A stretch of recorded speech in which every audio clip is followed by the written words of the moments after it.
Garbers to the sideline, and it's intercepted by Kyler Gordon. The 8-yard line for the Badgers. Down by 6.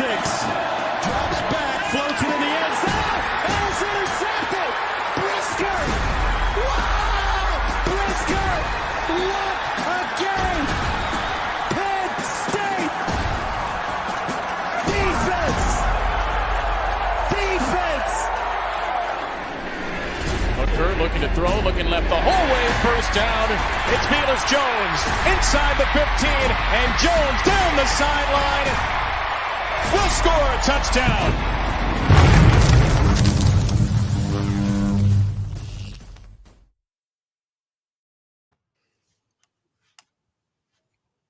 Welcome, everybody, to the season finale of Draft on Tap, and those highlights have me fired up. Defense! The draft is over. People are still kind of wondering, was this a good draft or a bad draft? Or we've got people in the camp saying, this is a great draft, and others are saying, why didn't they get Justin Fields any help? But it has been a few days now. Things have started to sink in, and we're going to have the benefit of Courtney Cronin of ESPN joining us in just a few minutes, and then a little later it'll be Chris Emma of 670 The Score. But first, let's bring in the stars of the show. They are, of course, Danny Shimon and Niel Stopczynski. Guys, how are you? Doing great. It's been a week after the draft. Kind of everything kind of settled in. I've calmed down after that second round selection. So I've kind of come to grips with it. So I think overall, after I looked at the draft, analyzed the draft overall, kind of took a step back. I think it was a solid draft for Ryan Poles' first draft, in my opinion. I think. Although you and I were talking before the show started, I think he's got two starters for sure, and with the 2 first picks, and I think he's got potentially another 2 starters with those offensive linemen. I'm not sure if that'll be this year or next year, but I think So all in all, I think he got 4 to 5 starters out of this draft. And hey, if you get 4 or 5 starters out of a draft, out of 11 picks, that's a hell of a draft. So I think that's how it's going to play out. We'll see if that actually comes to fruition. Stopper, how are you? I'm phenomenal, man. I'm phenomenal. Kind of run down a little bit. It's been a busy week. High school football is in spring evaluation period, so it's been nonstop offers and evaluations and guys popping up. Barely had any sleep. But in terms of the draft, though, man, I'm every day that's gone by, I feel better and better about it. One of the areas on this team that I felt just scared out of my mind about was the secondary, and we rebroached the secondary. Brought in a couple playmakers. Hopefully, they pan out the way that they ended up on the draft boards. And then the offensive line, like Danny touched on, hopefully 2 stars come out of this group. I'm very hopeful about this offensive line. I think that where we got all these guys, we were never going to be in a position really to get 2 guys that are going to come in and play right off the bat with the way that they apparently schemed out what they were going to do on draft day. We got a couple of really interesting and talented developmental guys, and a couple other guys that down the road could eventually, develop into studs. So, we're really amped up about that over the course of the past few days. I feel better and better about this class, and really interested about a couple of these undrafted free agents, to be honest with you. Yeah, for sure. There's some interesting names. There's no doubt about it. Niel, you booked our first guest, so I'm going to give you the honors of introducing her. Yeah, so Courtney Cronin from ESPN. We met while we were down in Mississippi together. She was working for Clarion Ledger, right? You were at Clarion Ledger? Mm-hmm. Yeah, I was at Mississippi State. She was at Clarion Ledger. She'd be around all the time for practices. Honestly, one of the big J journalists of our time right now. She does an amazing job. And we're happy to have her back here in Chicago. So Courtney, welcome on the show. Tell us a little bit about where you are now and where you came from. Yeah, I appreciate you guys inviting me. It's been just over 2 months since I switched beats. I covered the Minnesota Vikings for ESPN from 2017 to 2022, and really just kind of wrapped up my coaching search and GM search up there, and then just switched beats right away. So it's been great. I love being back home. As you can tell, like, this is not modern decor. So like, I'm not in my own place right now. I'm currently residing with family for the time being. But it's been great. It's fun. There's my grandfather's leather helmet right over there behind me, which is kind of cool. And all my Chicago sports memorabilia. Nice. So, yeah, it's been great. I really have enjoyed being back here and getting a chance to cover, a team that is always relevant in some way, regardless of what the win-loss column looks like at the end of the year. And I feel like there's a lot of intrigue around this group because of how many unknowns there still are. And I think that the team started to take the steps to answer some of those unknowns through the draft, and coming away with 11 picks after starting with 5, I believe it was, at the time that Ryan Poles took over. And then he, has the trade right away after the combine to move Khalil Mack to get that 6th pick. So effectively flipping 6 into 11 is a very, very strong move for a first-time general manager because they had so many spots to fill out on this roster. And it's a process. You still have to get to 90, and they still have a long way to go to get there, which just shows you just like the magnitude of this rebuild that they're currently going through. Yeah, so you had a really cool article on ESPN the other day, basically talking about the polls and his first draft. What were the interesting points that you made in that article for the people that haven't read it yet? Yeah, I think for Ryan Poles in the situation that he's in right now, like he talked a lot about like the hand that they were dealt, right? So it was circumstances that weren't exactly ideal in the way that he had to take over this team, and they had to start over from scratch. I think the thing that you have to realize is when you look at how many players are left from 2018, like the roster got annihilated, and it had to, because that's what you do in an effective rebuild. You don't do the 1 foot in, 1 foot out approach.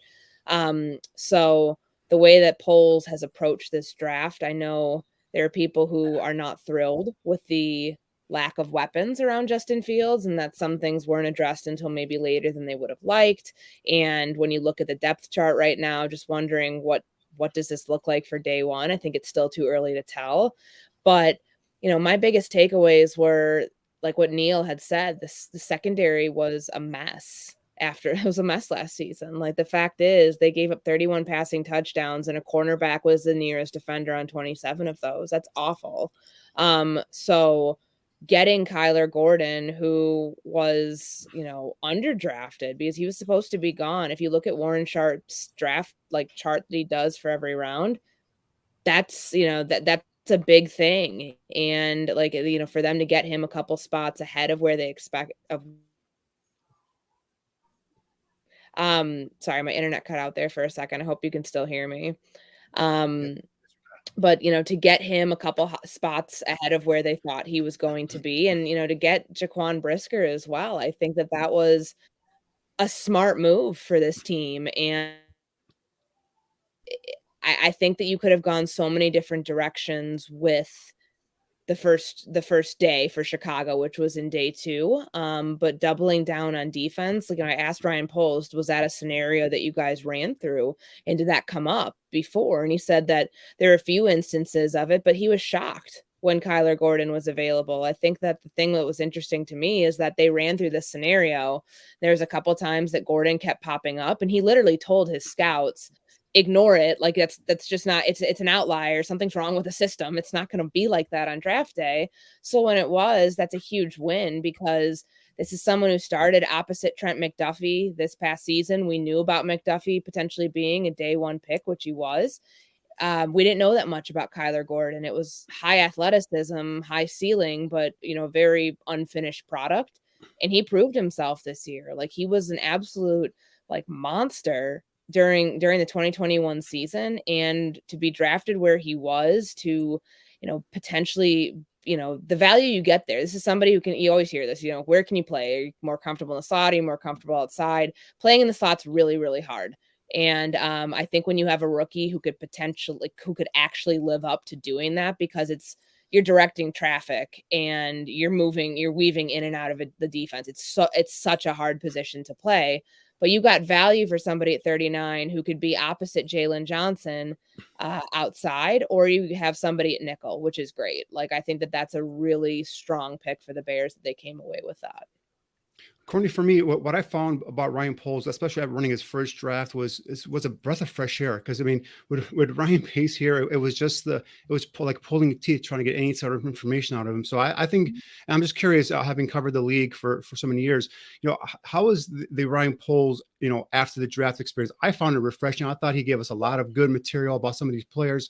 I love the fact that he brought our scouts out and talked to the media and kind of gave you guys an in-depth look in terms of why they like these players. So is that something that you've come across in the league before with scouts coming out after each pick? And what are your thoughts on Poles in terms of his openness and candidness after the draft? It was refreshing. I mean, when I was in Minnesota during the draft, you typically, like, it's the general manager every day. And, again, I was used to a general manager who loved the idea of 6th and 7th round picks because you're not outbidding teams for college free agents, which happens. But and I thought that was kind of interesting that was Poles' approach here, because Poles is a college scouting guy through and through. He's a director. He's the EVP of player personnel, so he's over both. But the guys who have the college ties the longest, like, those are the people who want to build through the draft. And quick little aside here, I sat in on, like, you guys, I assume you guys know what the Nunn-Wooten scholarship is, for scouting in the NFL, where they take on people who want, like, these, like, immersion type programs during summer, like you can embed with teams during camp. And he spoke in July for this group of scouts that were part of that, these, like, young people in their early 20s, getting into this, whether they're former players or just getting into scouting. And I had a chance to sit in on that. And what he was saying then, when he was still with Kansas City as the EVP of player personnel, about, if I'm ever a GM, I'm going to build through my goal is to build through the draft. He said that long before he was having to kind of, like, speak publicly in front of people to, like, put forth his plan. So I thought that was really unique and interesting that he, like, has stayed pretty steadfast on that and what he wants to do. But as far as getting to, like, I mean, typically what happens is, because there are so many draft picks, you'll usually get the GM every day, and you'll maybe get the college scouting director, depending upon what team you cover, to have the area scouts. To me, that was the biggest thing that was, like, eye-opening for me in a way, but, like, it's just refreshing, because these people are on the road for 200 plus days a year in their respective territories, which is different for every team. Like somebody may be a Southwest scout, but, like, every team is going to, like, map their area differently. So I found it great that, these guys write reports of, like, 400 players, and you might get one player that's drafted. Right. So they were so passionate about it. They were so, and I think that was just, like, such a great thing to have, because that's a resource we typically are never afforded, because scouts usually are kept behind closed doors. But I really enjoyed it. I was very pleased with that. Yeah, personally, me, having done some, not professional scouting, but done some scouting here for the bar room, the fact that he had his scouts come up and put red stars by the guys they wanted in day 3, and he went out and he actually executed and got some of those guys. I think that really made those scouts, give them some appreciation there in terms of, hey, this is what you guys pounded the table, quote unquote, for this player.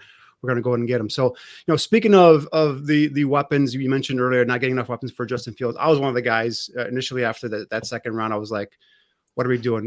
We got a young quarterback. We got to build around this quarterback, give him some weapons. So, like I said earlier in the beginning of the show, I kind of took a step back and looked at the overall class. And I think, like I said earlier, I think he got like 4, potential 4 to 5 starters out of this class. And that's every time you get 4 or 5 starters out of a group of 11 players, I think it's a pretty damn good class. So, but the receiver position is still very thin, in my opinion. Do you think, and I know Poles did say that this is going to go up until final cut down, until they set that final 53-man roster. So do you think that they're going to start to go out there and look for possible trades for veterans, free agent? I mean, the free agent list really isn't too enticing. How do you think they're going to address the receiver position? I mean, he left the door open to signing a veteran receiver, and that didn't mean, it doesn't just mean, like, claiming guys off of waivers or, I tend to think that means maybe a little bit of a higher caliber veteran that's out there. And that's not necessarily saying a Jarvis Landry or a Will Fuller. I mean, maybe, like, there's question marks with a lot of the guys that are still unsigned. I mean, there's a reason Odell Beckham Jr. hasn't, gone anywhere or done anything yet, because he's still recovering from injury. Will Fuller's injured a lot. He's great when he's available for you, but those are the types of things that I think they're keeping their eye on. And he left, I mean, Chris Emma, who's going to be on the show here in a little bit, that was a question that he asked. And Poles said that, if that's the route that they go, then that's what they'll do. But, I did, if I'm looking at it through, like, the entire picture here, 11 draft picks, not probably the best feeling for your offensive players and for your quarterback to only come away with one true receiver. And Poles told us that like he had sat down with Justin, he explained the plan to him. They watched some Velus Jones tape, not this past weekend, but the weekend before. And he had an idea. Like, I mean, that was clearly a target. And the offensive production, I think that's the one thing that we're going to like be able to judge this on. There were other receivers. They passed over George Pickens twice.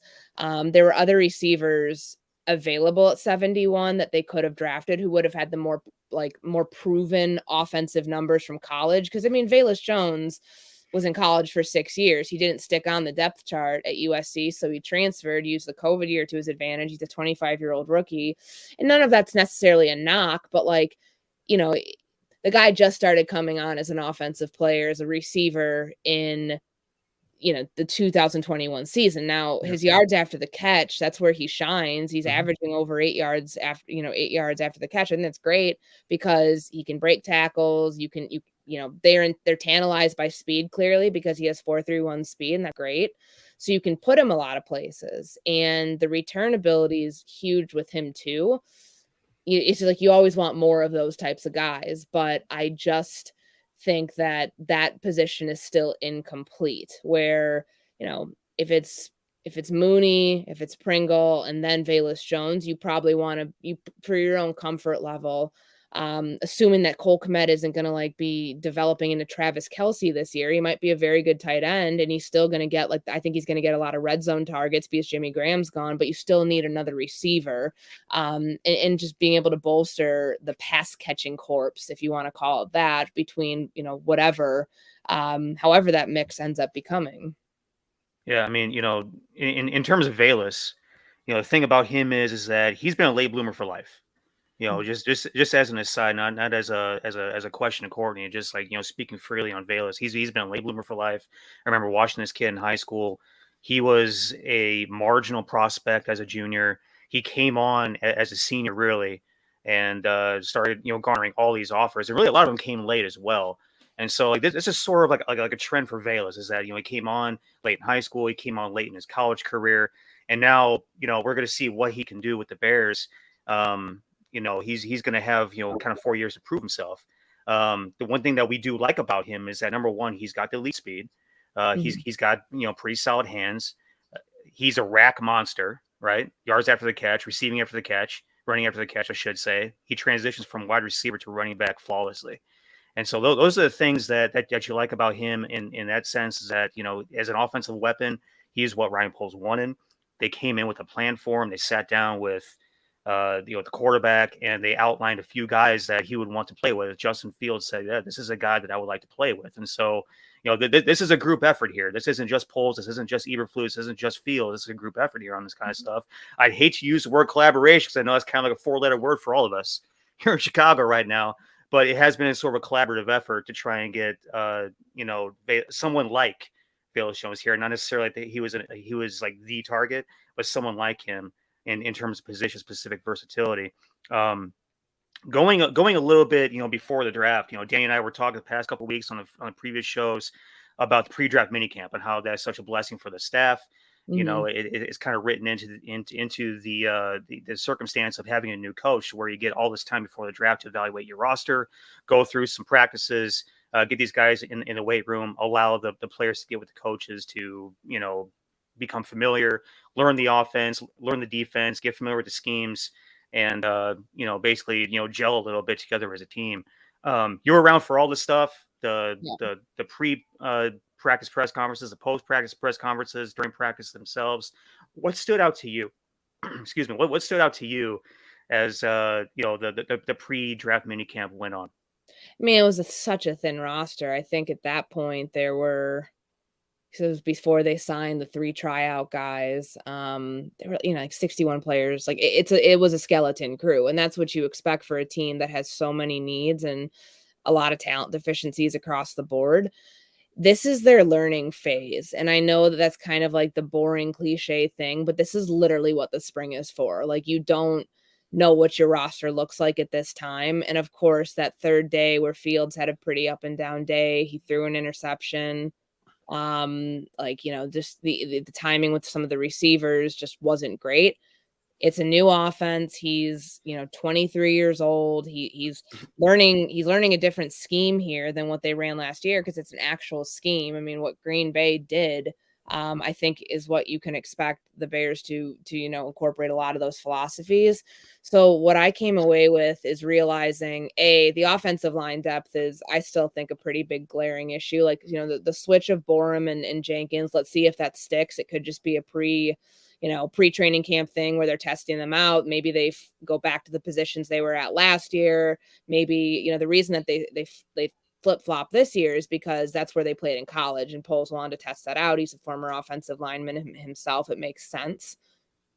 But I'd say outside of that, I just think that it was the early phase, like seeing who was there, who wasn't there, and, and hearing some of the comments too about, what Roquan Smith has planned for the next couple months. And, is he going to get a contract extension? Eddie Jackson and the clean slate approach that the Bears are taking with him, and David Montgomery. Like, does this guy actually have a consistent role here? Because I think that when we talk about fantasy football, because, it's kind of like the thing we look at now is like who's going to be the fantasy sleeper, from the Bears this year. And I feel like David Montgomery, there's no question he should be the 3-down back on this team. And there's no question that, the fullback addition to this offense should help the running game. All of that should help the quarterback, because no matter what they put around Justin Fields, if you have a strong run game, that can be like the biggest blessing you give a young quarterback, any quarterback.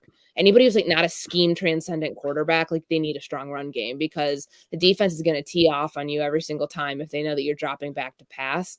Put Fields in a better position by making sure that the run game is a focal point and you have some balance through that. Those are just a couple of things I took away, because they're not in pads, they're in shorts.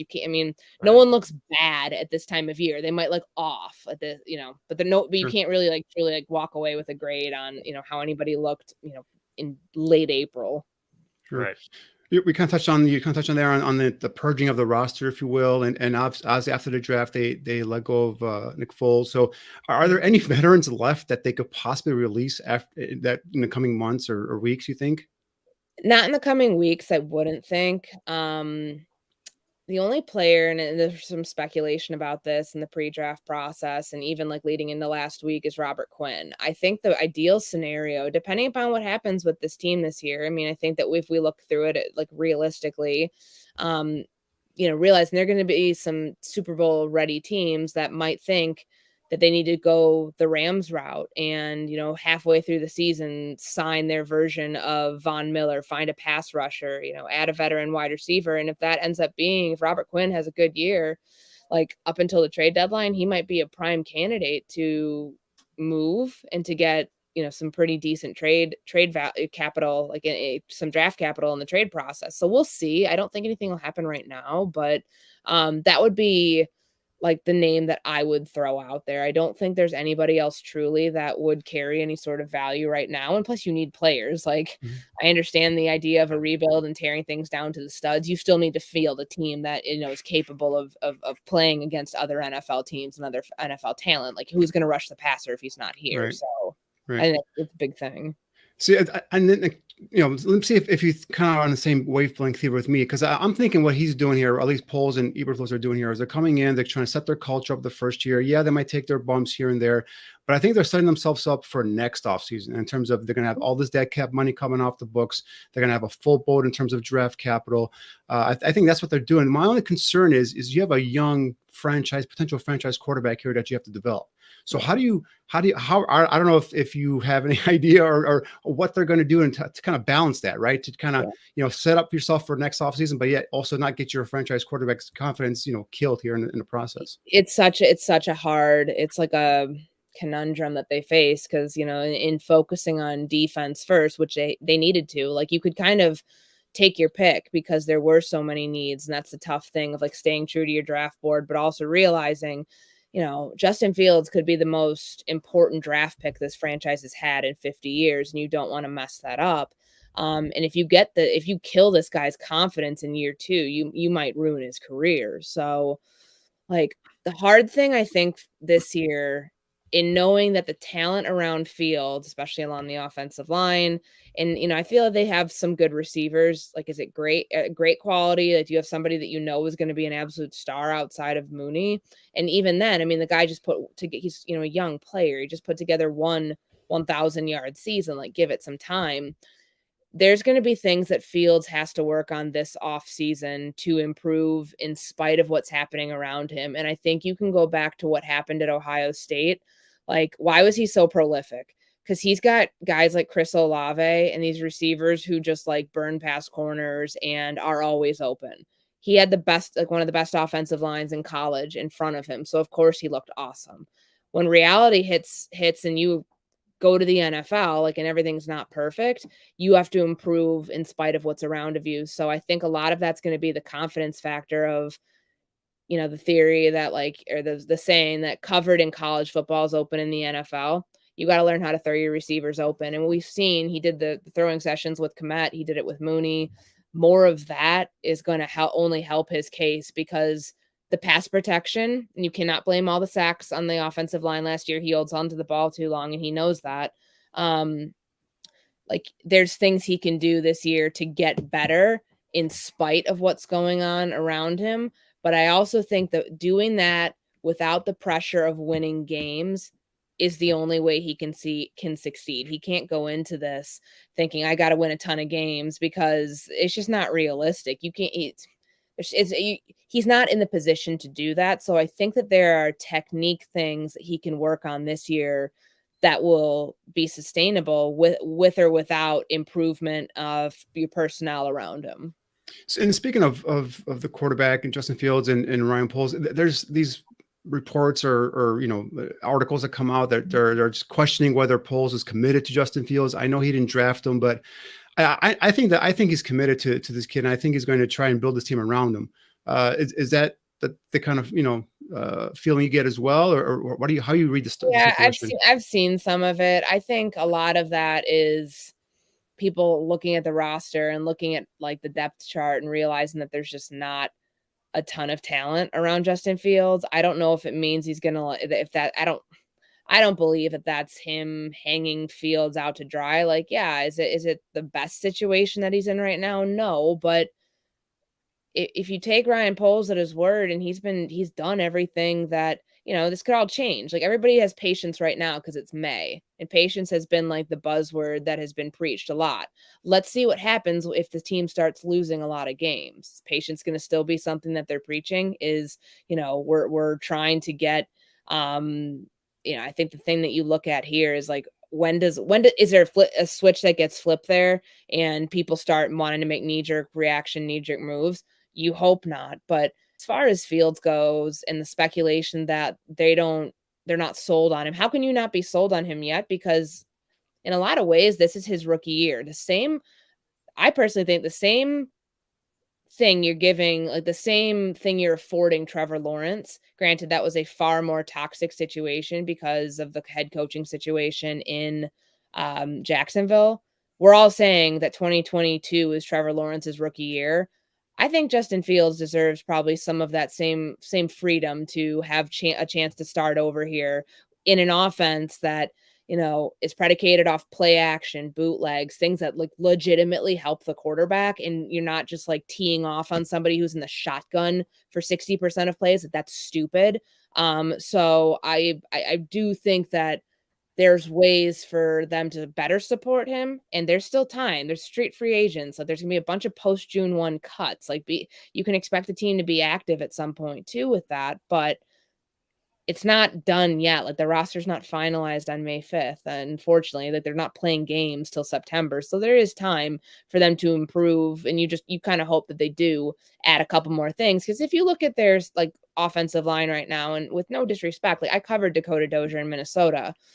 I don't think that should be your starting right guard this year. I think that you are not in a good spot if he ends up being, and he's slated right now to be your starting right guard. He was a practice squad guy last year, and the year that he did start was out of necessity, and he really struggled. So there's a couple positions that like immediately jump out to me as glaring needs around Fields, but I think you also have to like not panic and realize what time of year this is and the moves that they can make going forward. Yeah, that was something that I really was big on in terms of Fields in that he's in a new offense. He's with a new staff. Everything is like brand fresh and new. And I feel like there's way too many people that are already, writing the ticket on him in terms of if he doesn't do well this year, then let's cut the strings. This is essentially his rookie year all over again. Set up to even you won't know what you truly have until after 2023. 100%. And because of this, roster is so rough around the edges, and that's something that we talked about in January in our first show. I try to temper all of our fans, all of our listeners, all of our watchers. Listen, this roster upcoming is going to be rough around the edges. We don't have resources in terms of draft capital. We don't have the money to go out and pay guys. We have a bunch of aging veterans, right? And we just cut one of them, Ryan Poles, which is going to be a cap hit. I understand that, fan stands for fanatic, but I think a lot of times our fan base is just a little bit too fanatic. And we just got to bring it back down a little bit, just bring it from boiling point to sort of simmer. You know what I mean?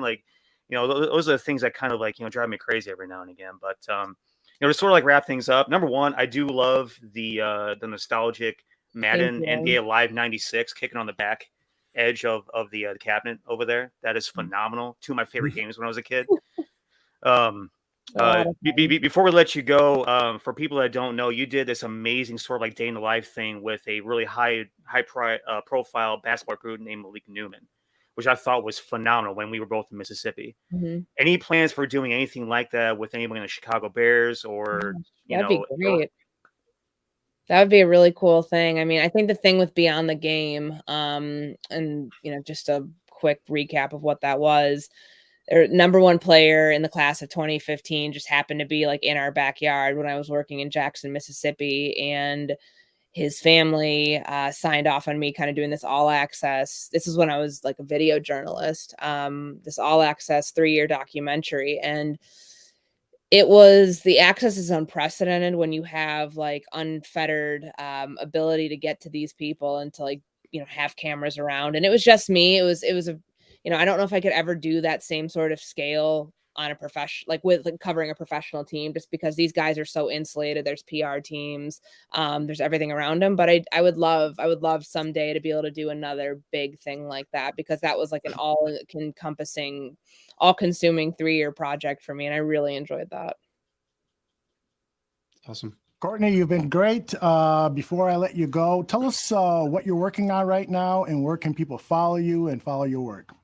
Yeah, I've been really busy with radio lately. You can hear me locally on ESPN 1000, and have a ton of shows coming up on ESPN radio nationally. So wherever, if the affiliate picks it up here, if others do, you can listen to it on Sirius XM Channel 80 and the ESPN app. So doing a lot of that, working on, some rookie profiles and, just trying to get settled on the beat, and looking forward to, we get a chance on Friday it's just literally tomorrow, to go see these rookies in action for the first time and talk to them in person for the first time. So it should be good. And I'll give you an opportunity to do some trash talking with one of your competitors here, Chris Emma. Trash talking. Chris is the best. Chris welcomed me to the beat right away. So I have nothing but good things to say, except his backdrop might not be as cool as mine. So. Yeah, I feel like I'm lacking for sure. When 2020 hit and we all shifted to Zoom, I felt like I really should have invested in a good bookshelf or maybe a couple books, and but I need a lot more. I was checking that out. I want the foul ball alert from Wrigley. I like that. There's a lot going on there. I'm definitely lacking. It's my Cal Ripken thing is whatever direction that is. That's right here when he got, the streak of consecutive games. This is my trophy from AYSO Soccer from 1995. If you want this, Chris, you can have it.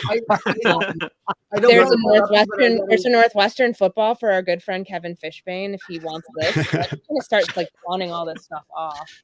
I don't want to one up in the trophy collection, but I got my 2008 Men's League Church League Softball Championship trophy. I think I was supposed to give it to the church, but they gave it to me. Nobody asked for it, so I still have it. So we got to see it. We'll see whose trophy is bigger. Let's go get there. Go get the trophy. This is awesome. That's insane. Wow. No wonder. That looks like a real he trophy. ran so quickly to go get it because he knew it was so much bigger. I have it right here for some reason. Just in case you needed to show it off in front of the camera. Wow. I was probably supposed to give it to the church. Sorry, St. Peter's in Geneva, but Was that the same? That was the same trophy that Daniel LaRusso got in the Karate Kid when he won that tournament, wasn't it? That's right. It is. Courtney and Chris are much too young to remember that movie. Oh, hell. sorry. Courtney, thank you very much. This is your first appearance in the barroom, and we hope to have you back again during the football season. Thank you guys for having Thank me. you. I appreciate it. We appreciate Have a it. good night. All right, Take Gordon, care. appreciate you. All right, Chris Emma is now with us from 670 The Score, the lead Bears coverage reporter, print reporter. Print? Do we call it print anymore? No, website reporter, I guess. Chris, great work as always. In fact, Courtney had mentioned that one of the questions that you asked at the press conference, so we know that you're always at the press conferences. You're always trying to get into locker rooms to get breaking news. You could always be found on 670 The Score with your reports. Really appreciate your coverage. Well, thanks for having me, guys. I always love doing the show. And, it's May, and it still just feels like football, man. Fresh off the draft, a lot of storylines out there. Rookie minicamp beginning tomorrow up at Hallis Hall. So there's a lot to be excited about. Schedule release next week. Schedule release. I saw the list of channels that's on. It's incredible. It looks like an NFL schedule. Like it's like 10 channels or something. Yeah, it's gonna be wild. It's gonna be wild trying to find the games. They build it up for weeks and weeks. They can announce it at any time, and here it is, prime time event on every network. So that's the NFL. NFL Network had this big thing. I think it was yesterday, releasing the dates and teams involved in the international games in Mexico City and Berlin and the 3 in London. It's crazy, man. It is, and NFL has taken over sports for 11 months of the year. July is the only time when we really don't have coverage. People ask me all the time, "What do you do in the off season?" I'm like, "The off season's busier than the actual season." What off season? Yep. Exactly. Like it's just that's the way it goes. You'll get a couple of weeks in June, I guess, or early July. Exactly. So with obviously the draft being done now, Chris, your overall impression on Ryan Poles and his first draft class, I think I was impressed in the way he went ahead and turned, the 6 picks into 11 by the end of the day, on the end of the 3 days. So just your overall impression and how do you think Poles did in his first draft? I think he did what he needed to do and what the Bears needed him to do, which is what you're saying, is trading down and adding as many swings as they could of potential talents. It's an 11-man class. If, I don't know, whatever numbers you want to put on it, stick. If X amount of those players become good to great players, that's a huge win. If half of that class, whatever, becomes productive players in the NFL, that's a win in its own right. That's the idea, was he knew this team. When he came in, he knew this roster was missing talent. You could see not just the top end, all pro type players at the top, that not enough of those guys, but down at the bottom of the roster, just not enough NFL caliber players.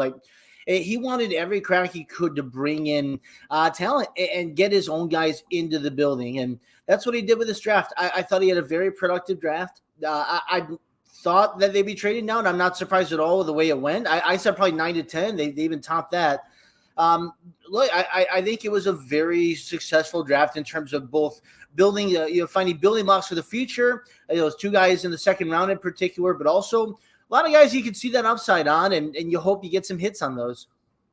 So when the Brisker pick was made, I was surprised, not because of the player, just because of the positional value that I personally have at the safety position, but just that's neither here or there. My question to you, something that we kind of discussed here on our draft show was this a shot at Eddie Jackson? Was this a saying, hey, just so you know, we're not going to put up with the lackadaisical play or what we've been seeing in the last couple of seasons on the field? Could Brisker, the selection of Brisker, be something where it lights a fire under Eddie Jackson? I don't think it was deliberately a shot, but if it has that effect, that's a huge win, right? I mean, that's what you wanted. That was so. You want that all around the league. And the draft is guys, young players replacing veteran players. You want that kind of pressure involved. I think more so was supposed to be a tandem. I think they like the idea of Brisker kind of being more, I don't want to make the easy Penn State comparison, but what Adrian Amos was alongside Eddie Jackson. They were a pretty solid tandem together for the early part of Jackson's career. And then finally they kind of filled that spot. Tashawn Gibson was a very good player for the last couple of years, but he was a placeholder. They were looking for that long-term fit. And there was clearly a void at safety before they brought in Brisker. The scouts have raved on him. The Bears have raved about this kid, about the versatility and what he brings, both against the pass and then against the run. He seems like a really versatile, dynamic fit. You see those ball skills there on the screen here. I mean, this is a guy who can make plays in the secondary and add to what they want to do. And the last thing I'll say about it is that we know what Matt Eberflus wants to build for this defense and the ability to take the football away. Every pick, every one of these guys not only just has the talent and the kind of skill set that you want to bring into the NFL, but they check the boxes of culture fits. Like those are the first picks for Ryan Poles and Matt Eberflus. They got to know those guys. They believe in the culture and what they can bring for that culture and the kind of fits they can bring to that locker room. But obviously, I know, and I agree. I think those two guys are going to be day one starters. The other thing is the receiver position, though. I think it's still lacking. I touched on this a little bit with Courtney in terms of, and I know Poles stressed after the draft that they're going to be, looking at at all ends, right? Trades, veteran free agents, guys that get cut, even to the final cut down right before the season starts. So, your opinion, do you think they'll bring in at least one or two more veteran free agents probably in the receivers? I do. I mean, they first of all, obviously, you got to start with Mooney. They believe in Mooney wholeheartedly. I mean, Ryan Poles has raved about Darnell Mooney, like taking every chance he can to rave about him. They've been really impressed. Like that's your number one right now. I know he probably doesn't stand out as that true clear cut number one, but this is a guy you keep betting on to get better. 5th round pick a couple years ago, 80 catches this past season. Like he made that kind of jump you want in year two, and I think there's more in store. You look at Pringle. I think a lot of people are kind of underestimating what Pringle can bring to this receiving group. Like he's got the ability to take the top off of defense. He can help provide what Justin Fields has been missing in terms of that explosive play and that dynamic threat down the field. That Allen Robinson was a really good receiver, but he wasn't that guy to take the top off of defense. And the Bears believe Pringle can do that. They believe St. Brown can do that as well. If one of those two guys, Pringle or St. Brown, is able to fit beyond just this season, like if he earns a second contract, that's a big win. Like you'll take that. And that, I'm using the same kind of expressions, but you take that all around the depth chart. There's so many of these guys on one-year deals trying to prove something that Ryan Poles is hoping that you can get something more out of and sign them this offseason to a 2 or 3 year deal. So at that receiver position, I don't think it's a finished product. Like I think you feel really good about what Mooney brings, the potential of those two wild cards we just mentioned. But I keep an eye on the potential of adding a veteran off the streets and somebody who can add to that group. Just a stability factor, like having that for a bunch of young receivers and having that for a young quarterback, that matters. That's important. Hey, Chris, welcome back to the show, man. We had you on for a while last year. I appreciate any time you can go ahead and chop it up with us just a little bit. Speaking of last year, I'm interested to know, since you were, around this previous coaching staff and now you're around this new coaching staff, you're in the room with them, the media room. What is the biggest differences that you're seeing just from the interactions that you've had with these guys versus the previous group that was here that was let go? Yeah, that's a really good question. I enjoyed working around Nagy. I know fans soured on him and the whole thing fell apart on them quickly, but I thought he was a good guy. I enjoyed working around him. I've enjoyed Eberflus a lot, just personally, getting to know him a little bit. And I get to spend some time with him at Wrigley Field a couple weeks ago when the whole staff was out there. Just a terrific dude. Like I've just been impressed by him. I think he's really kind of got the convictions of what he wants to do and bring to that building. And I always roll my eyes around it. And Neil, you've been around like college ball. Like it a lot of the stuff you take about building a culture, like doesn't often work in the NFL. Like it sounds great when you say it, and then you got to bring it to guys who are professionals and making multi-millions of dollars. Like it's tough to sell them on this and that. I think he's got exactly what it takes to build that kind of culture. And it helps to have a young roster of guys who are really trying to get established. And a lot of individuals on that 90-man roster, however many it is on that roster right now, who have something to prove. That's how you get a good collective, is when you got everybody kind of fighting both for their own motives, but then collectively with a team. I think Eberflus has a lot to offer in terms of what he can bring to building the right foundation for, if you want to use the Cubs expression, the next great Bears team. Like if they do build that thing up and they do have the kind of success in the next few years, it's going to be because of 2022 and the foundation they set with Eberflus. So I'm excited to see what he does schematically, how he fits guys from his side of the ball on defense, and then obviously what the kind of trust he puts in Luke Getsy to develop Justin Fields. But I've been impressed just with ever since Eberflus got in the building, just kind of the feelings that he's had of what he wants to do and the convictions that he's worked with. And I asked Courtney the same question, but in terms of the pre-draft minicamp, we talked about how that is just absolutely crucial in terms of, this staff being able to be, hands-on, evaluate what they have, plan a little bit better for, the weekend upcoming. You also spend a lot of time around this staff, around this personnel group, around this locker room, for a few days, for a couple weeks, leading up into draft day. What were your takeaways? What was interesting to you? What stood out? Probably more what I was just saying in terms of the individual. So just the idea, and a lot of you can just go on some of these contract sites and just look at the contracts and understand what their motives are. But look, I liken it more to what they had in Indianapolis with that defense and that team as a whole. The kind of culture they were able to build with the Colts. And I know they fell shy of the playoffs and it didn't go the way that they wanted, but they had, you look in that roster, like Darius Leonard was a second-round pick. Like, he was not a guy who you projected all pro from. Kenny Moore was a guy who's like, oh, by the Patriots. Like, the New England Patriots let this guy go. And here he is as a Pro Bowl quarterback in Indianapolis. Like, it speaks to the culture of what Matt Eberflus built, but also it speaks to the way that they're able to motivate and find the right players to build around. And you get the sense of that. You look at a guy, Nick Morrow is an example, like a linebacker they bring in, didn't play last season, dealt with injuries, inconsistencies, but they see a fit both in terms of scheme and then also personality. And I think you can look at just about every spot on both sides of the football, really, and say you can see why the Bears are attracted to that kind of culture fit. Lucas Patrick's a guy that Ryan Poles has mentioned. Like, that's a Ryan Poles guy. He's no nonsense. He's going to stand up for his quarterback.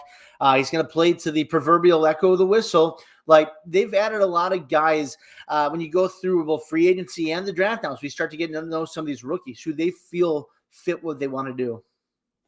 And then, Chris, having covered the previous regime, and you knew how Ryan Pace was, right? It was just everything was just kind of like pulling teeth with him. The guy didn't want to really give you any information. I found it, and curious, your thought here, refreshing with the way Ryan Poles was after that draft, and being candid about what he saw in a player, how he projects the player.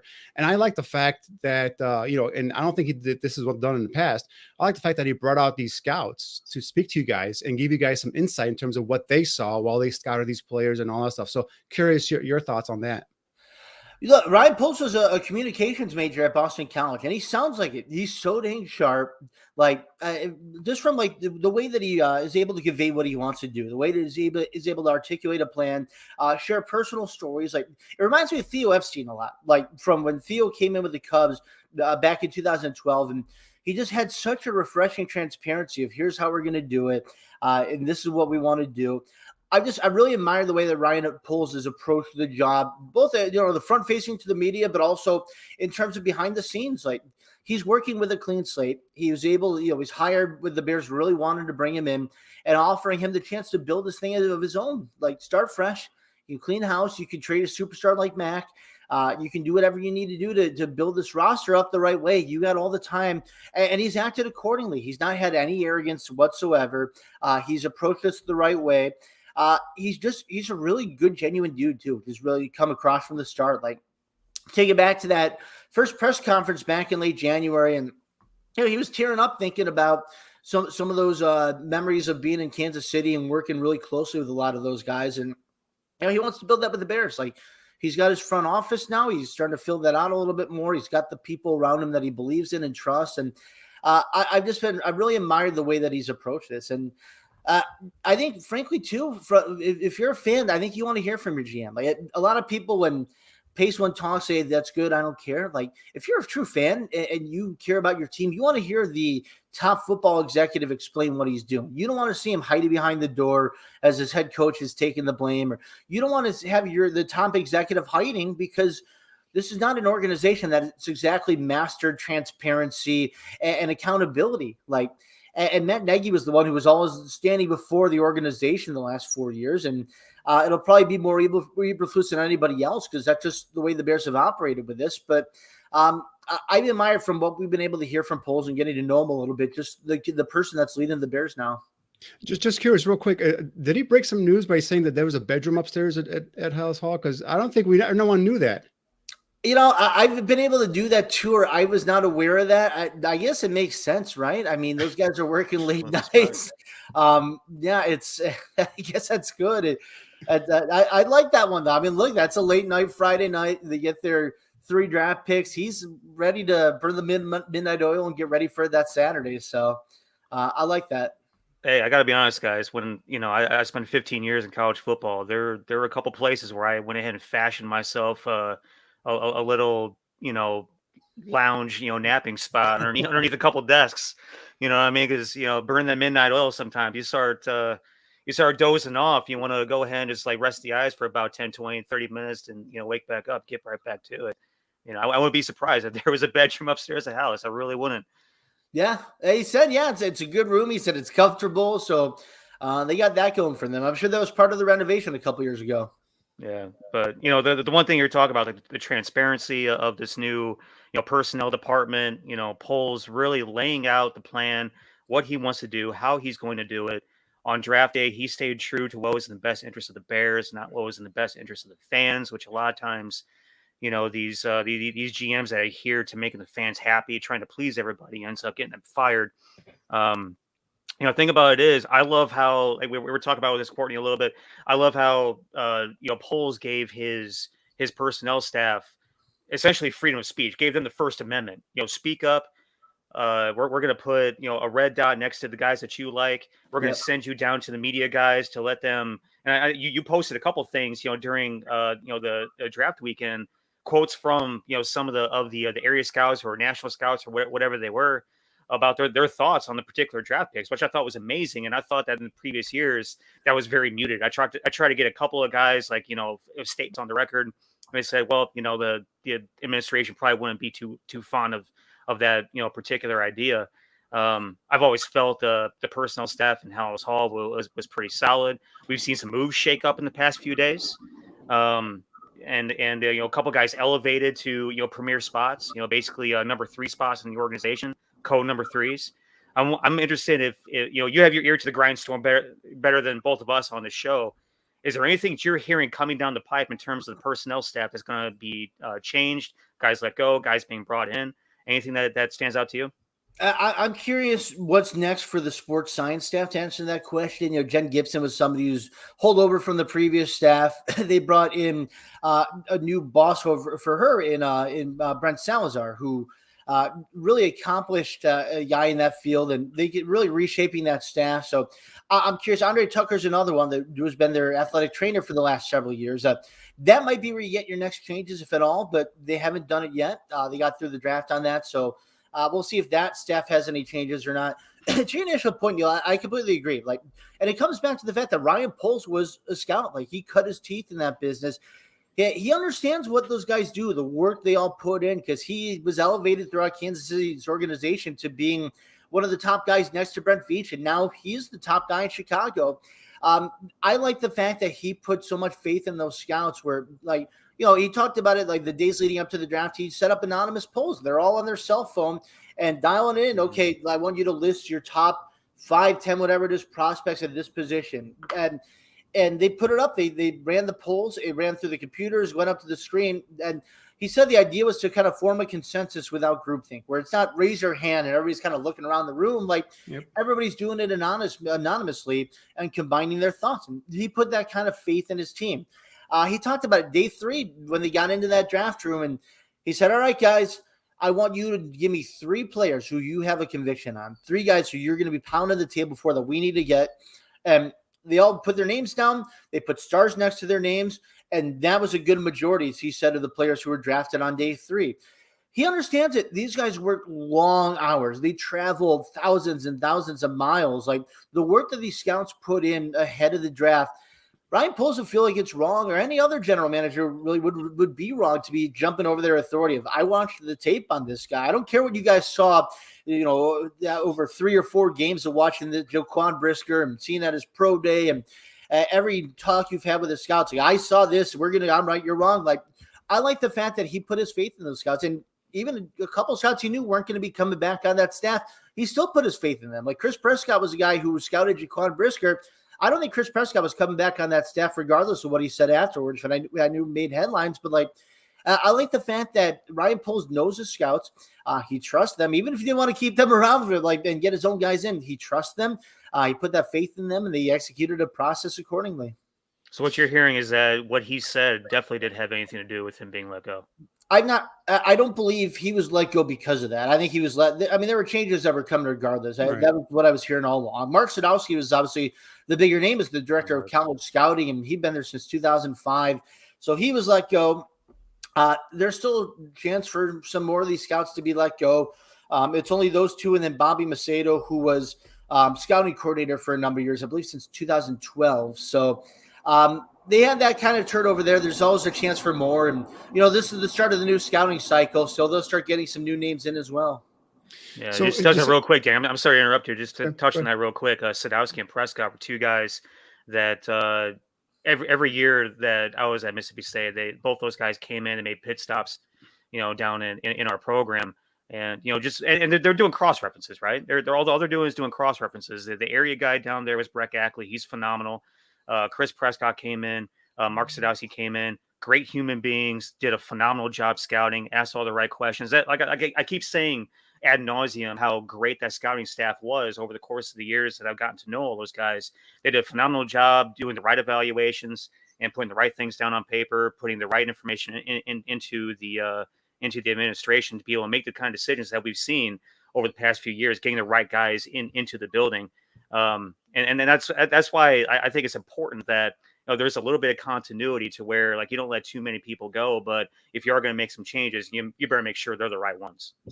Yeah, and if you have good scouts, you keep them around. Like Jeff Shiver's been on that staff for I don't even know how many years. Shiver's amazing. He's awesome because everybody loves him. Every general manager, whether it's Poles or Pace or Emery or down the line to Angelo and beyond, like they love that guy. Like they got some really good scouts in that building. You're exactly right. And even the Sadowski and Prescott, the two guys that let go, like those are good scouts. But Ryan Poles wants to bring in his own guys. Like he has a lot of faith in Jeff King, who he promoted to co-number 3 and co-director of player personnel. Trey Koziel, I guess I'm not surprised that he brought him in when you think about the continuity that they have together, dating back to being teammates at Boston College. Like, look, this is the way it should be. Surround yourself with people that you know and trust, and you believe. It's not just to it. This is really important as a general manager. It's not just people that you trust, but it's also people who are going to tell you what you don't want to hear. Guys who are going to say, you're wrong about this player. Like, this evaluation's so far off. If you're really doing this right, and I believe Ryan Poles is, you surround yourself with different thinking people you know and trust, but people who are always also going to chirp back and you say, you're wrong on this, or we need to do this better. Having those people in your ear is really important. Yeah, just hitting back onto the field, Chris. There are two veterans that I'm kind of having my fingers crossed, and I'm hoping that the Bears some a way to get these guys, signed. And obviously one of them is Larry Ogunjobi. I know Ryan Poles didn't close the door in terms of maybe possibly bringing him back, re-signing him to maybe a lesser term contract or maybe 1 year prove it deal. I'm not sure how his camp feels, Ogunjobi. So curious and do you think that's something that could be rekindled again? And the other guys, for me, I love the Braxton Jones kid in terms of the left tackle prospect. I'm going to break him down later on here in the show, but I still feel like he's not ready to start, week one. So the guy out there, veteran out there, Dwayne Brown, is there any possibility they can bring this Dwayne Brown in for at least a year or 2 year? Do you hear anything rumblings about those two players? Yeah, I'll start with the second one. I'd probably say no. I think they really like the idea of developing, these two tackles that they inherited in Borum and Jenkins, and also Braxton Jones. I spoke with somebody who said there was a thought that the Bears were going to take him on day 2. Like they were really high on this kid. You don't get a lot of meetings the Monday of the draft, like a lot of these last minute workouts where you're flying out to Salt Lake City and working this kid out and taking him out to dinner. Like they were really high on Braxton Jones. They have, I don't know what their grades were on him, but it was well above round 5. Like they feel like that's a steal. They were excited to get this guy. And now you develop him. He's got flexibility potentially to play guard. They kind of alluded to that. Maybe he's your plug and play right guard because really they don't have anything else. I heard Courtney mention it too. Like Dakota Dozier's, if that's your starting right guard, probably not great. Sam Mustafer's gotten some reps there. Really good dude, but I just don't know if he's got what it takes to be a starting right guard. So they're going to let this play out. Maybe Jones, they project as a tackle, and it's going to be Borum and Jenkins kind of competing against each other, really. Like, I don't think anything's truly said at that position. Those two in particular, Jenkins and Borum, are two players that they inherited. I don't know what kind of scouting thoughts that Poles and his staff had on them a year ago when they were with the Chiefs, but now they get to see them all in person. They get to see what Jenkins looks like healthy, what he can bring, knock on wood if he's healthy, and what he can do in front of them, and being coached up by Chris Morgan and being fit into the system. And we'll see how it all plays out there. And in terms of Larry Ogunjobi, I just don't see it. Like, that's a tough one to come back from. When I'd understand if there's animosity there on his side, and it's a business decision. It's really unfortunate, but like, the Bears kept him off the market for 4 days, basically, because they had an agreement in place. And the Bears were absolutely right to back out of that deal. And I give Ryan Poles a lot of credit for doing that. Like, the fact that you don't have the medicals any time before that. You knew he was hurt. You knew what the injury was and what you were dealing with. But I give him a lot of credit for not forcing that one and trying to avoid the blowback. And then you're basically putting it off till August when he's on the PUP list to start the season. Like, I think that was a good move by Poles. And in terms of Ogunjobi, I don't know if I'd want to come back to the Bears after that. I'd understand if there's bad blood. Chris, was the delay in getting medical results, was that the Bears' problem? Was that an NFL issue? I was told it wasn't anybody's fault. It was just one of those things that, like, free agency is different from the draft, where you got the combine for the medicals and all kinds of different checks. Like, that's the first chance to do a medical check on him is when you sign him. And I guess you can say that the Bears probably should have avoided that. No, like, it wasn't like an injury hidden in practice. Like, this was in a nationally televised playoff game. So you knew what was going on. You knew he had surgery. I don't know the full extent of it, but it was probably something I guess the Bears could have just passed on. But I give him credit for backing out on that. And in terms of the medical process, they did what they had to do with that, both getting the evaluation done that Thursday, I believe it was, and then ultimately passing on him the next day. And rookie mini camp starts tomorrow, Friday, Saturday, and Sunday, starting May 6th. How much access will you and the rest of the Chicago media have for rookie mini camp? And if you are going to be there, what are you hoping to see? What are you hoping to cover? What can we expect? Yeah, I'll be there. I'm looking forward to it. The first thing you kind of look for, from my perspective, is kind of seeing where you plug some of these players. Like, I'm interested to see day one tomorrow where Braxton Jones is playing, what we just talked about. Like, well, that says a lot about how they feel, not only about him, but also about the tackles and the rest of the offensive line. Like, if he's plugging in at right guard tomorrow, I'm going to be really curious about kind of how they form the rest of the O-line from there. I'll be honest, there's not a ton you can glean from these things. Like, I've covered now 7 of these, I think, and it's just, you get a sense of kind of what these players look like. I remember when Leonard Floyd got drafted in 2016, and we're all kind of alarmed, like, man, he's undersized. Like, he's got a lot of work to do to kind of build up to being an NFL edge rusher. He looked like a shooting guard. He didn't look like he was lining up against, like, with Pernell McPhee. He didn't look like Pernell McPhee at all. So there's a lot you kind of take from it, a lot of different smaller notes, and really just kind of the first moment. There's a lot more last year when Justin Fields was taking his first snaps in a Bears uniform. And, we learned a lot about, like, what Matt Nagy was saying then about how he's directing the other rookies and telling guys where to go. And you learn a lot about different players that way. But there are going to be some things I'll be looking for tomorrow. Yeah. Well, so you'll have an opportunity to talk to some of the players after practice? Yeah, so I believe tomorrow, I got to double check the schedule, but I believe tomorrow is the 2 second-round picks we'll talk to, so Gordon and Brisker. Great. One of the things that was impressive about the draft was just the quality of individuals they signed. They signed a lot. They acquired a lot of team captains, and so that was part of this overhaul that Ryan Poles is a part of, is just changing the culture and changing the types of players in that locker room. So be interested in hearing your reports about these guys, and really appreciate you being here. And please join us again in the near future. Yeah, absolutely. Good talking with you guys. Thanks for having me. All right. Chris. Appreciate you, brother. Bye-bye. Take care.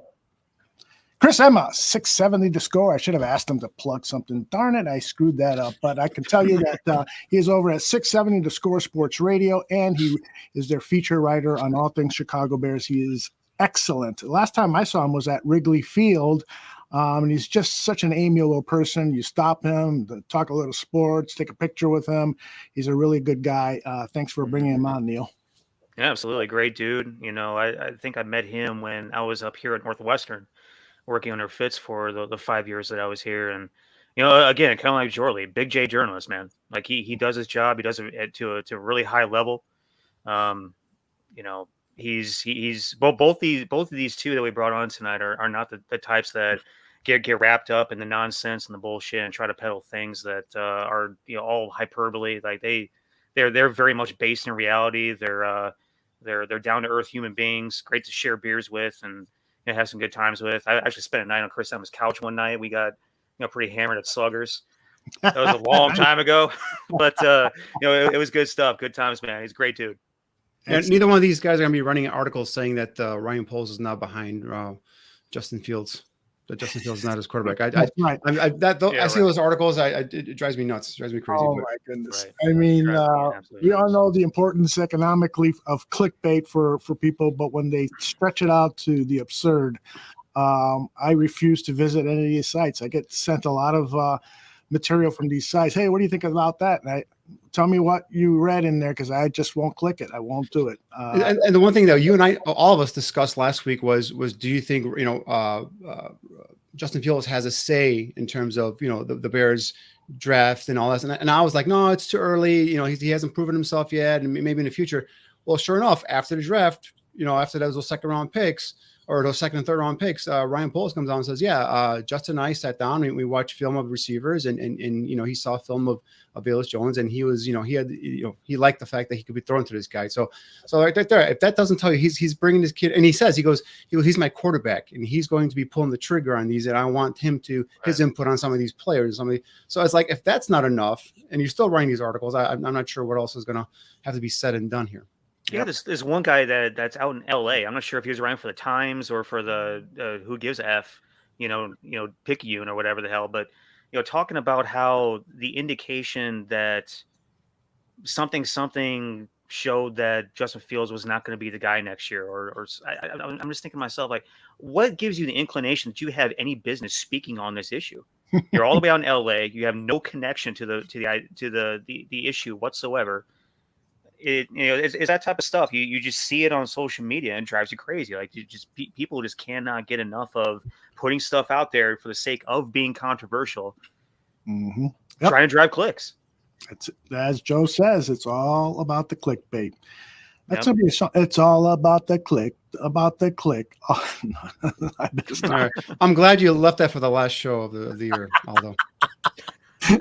All right, let's do some player evaluation. Danny, I'm going to turn it over to you because I know you selected some clips from Velus Jones. And so last week when the pick was made, obviously, we heard the Deebo comparisons, right? We heard how are they going to utilize this kid? I know a lot of fans are kind of hung up on that 25-year-old thing. Don't worry about that, guys. This is a guy, and when you put on his tape, and we'll show you some clips here. In terms of how this guy is developing, how he's getting better. Yeah, he had a slow start to his collegiate career, but some of these plays we're going to show you right now, we're going to run right now for you, is going to show you, give you indication in terms of what he can do. This first one here, just a quick hitting play. Again, the quarterback gets the ball into his hands and quickly, you can see his speed here as he just quickly accelerates upfield. And the one thing you'll know about this theme here on this tape is it rarely does the first defender bring him down. We keep talking about his ability in terms of yards after contact, and that's something you're going to see on this tape. This guy is well built, muscular throughout his frame, 205 pounds, and you see here he'll just the contact balance, the power to break through 1 or 2 arm tackles. You will rarely see on any of these clips that the first guy bringing him down. And that's one of the comparisons you get with Deebo Samuel as well, is his how quick he is. Here again, he's in the offset formation here. The running back and his receiver are leading him here as a runner. You get the ball in his hands on this sweep motion here, or call it a jet sweep or what. It's more like a looks like a double reverse somewhat.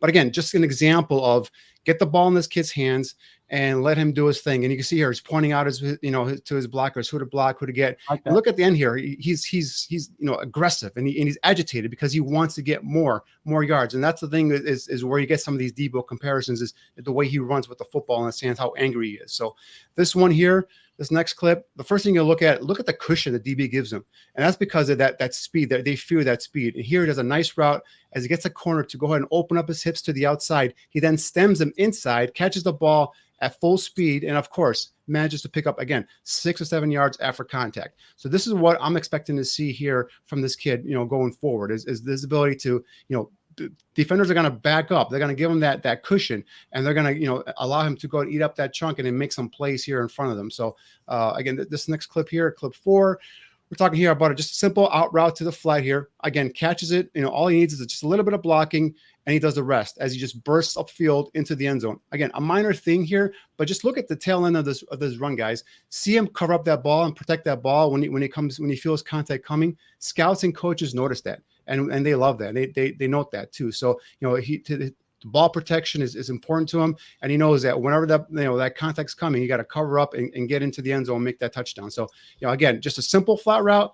He does the rest, gets upfield quickly, turns on the jet and that burst, that speed. And this is where when you put on his clips and you isolate on this kid, you see that 4.13 speed. This one here is a clip that I kind of marked as a not a too flattering clip. You don't want to see this a ton on this film. Actually, you don't see it as a ton on this film, I should say. But here, he has what I call alligator arms on this pass as he felt that defender bearing down on him. Now I admit that the ball placement by his quarterback was horrible, as he was leading him right into harm's way.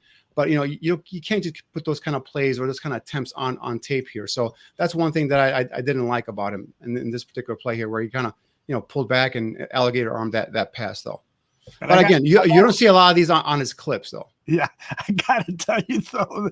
I mean, that's a bad throw. It's a bad throw. Yeah. Jeez, he's leading him into harm's way. And I know he's protecting himself, but it's just, this doesn't look good, Here, on this clip here, on the flip side, here we see him run an inside dig route, and with the defender on top, we see him extend outside his frame, plucking the ball out of the air, showing, again, no fear here, eluding one defender, breaking tackle, and watch, again, towards the end here, as he took 4 all missed defenders to go and bring him down. Again, here, I told you that previous play, that was the kind of like a rarity. You don't see that kind of, attempt on here on his game film. But here, look at it.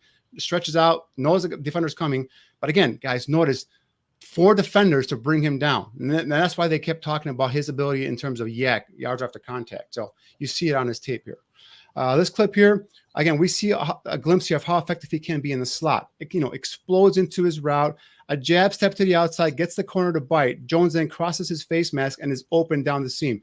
Contours and adjusts to the ball, bounces off a defender, and lunges for the end zone. He falls just short. But again, what the theme here is, makes them adjust, body control, contour, makes the catch, and then what do? He breaks tackles. He's breaking tackles. He's bouncing off of defenders, and he almost scored there as well. So these are things that he doesn't have prolific numbers in terms of what he's done over his collegiate career, but this last year was where it was his best year, and I think this is where he kind of took the next step.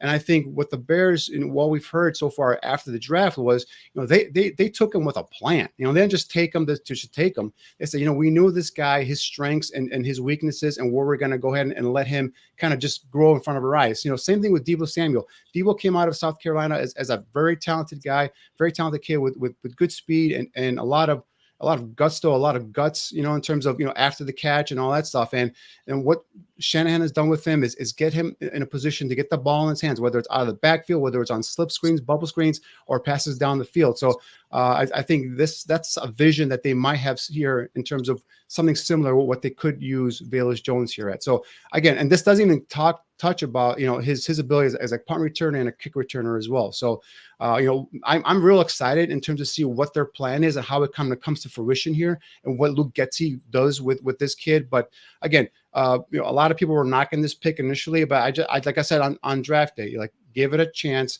Especially once you put on his tape, you kind of see what they're visioning here in terms of how they utilize this kid. And again, any kind of weapon is a weapon, right? Whether it's a straight out receiver, whether it's a jack of all trades, kind of like Velus Jones. So let's see how this kid develops, and let's see how they utilize him before you guys pass judgment on the prospect.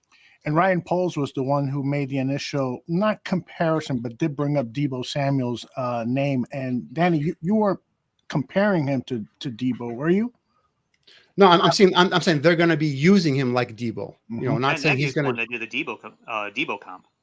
It Yeah, was Matt Nagy that put that out there. Ryan Poles. Matt Nagy. Ryan Poles, right? You talking about? Neil? Oh, Matt Nagy also made the Deebo comparison.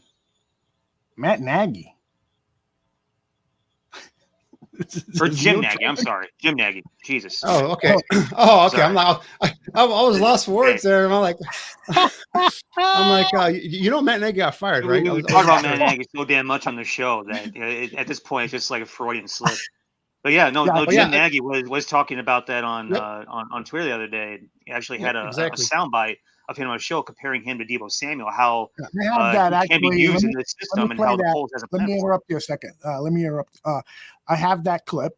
This is Jim Nagy, Executive Director of the Senior Bowl. When you talk to NFL teams, everyone's looking for the next Deebo. So what it's forced us to do is when we evaluate the receiver position, run, ball skill, ability to what they do with the ball in their hands and run skills and some of that hybrid running back skill set is something that we really value now. So for instance, a guy in this year's class, Velus Jones from Tennessee, he's a receiver.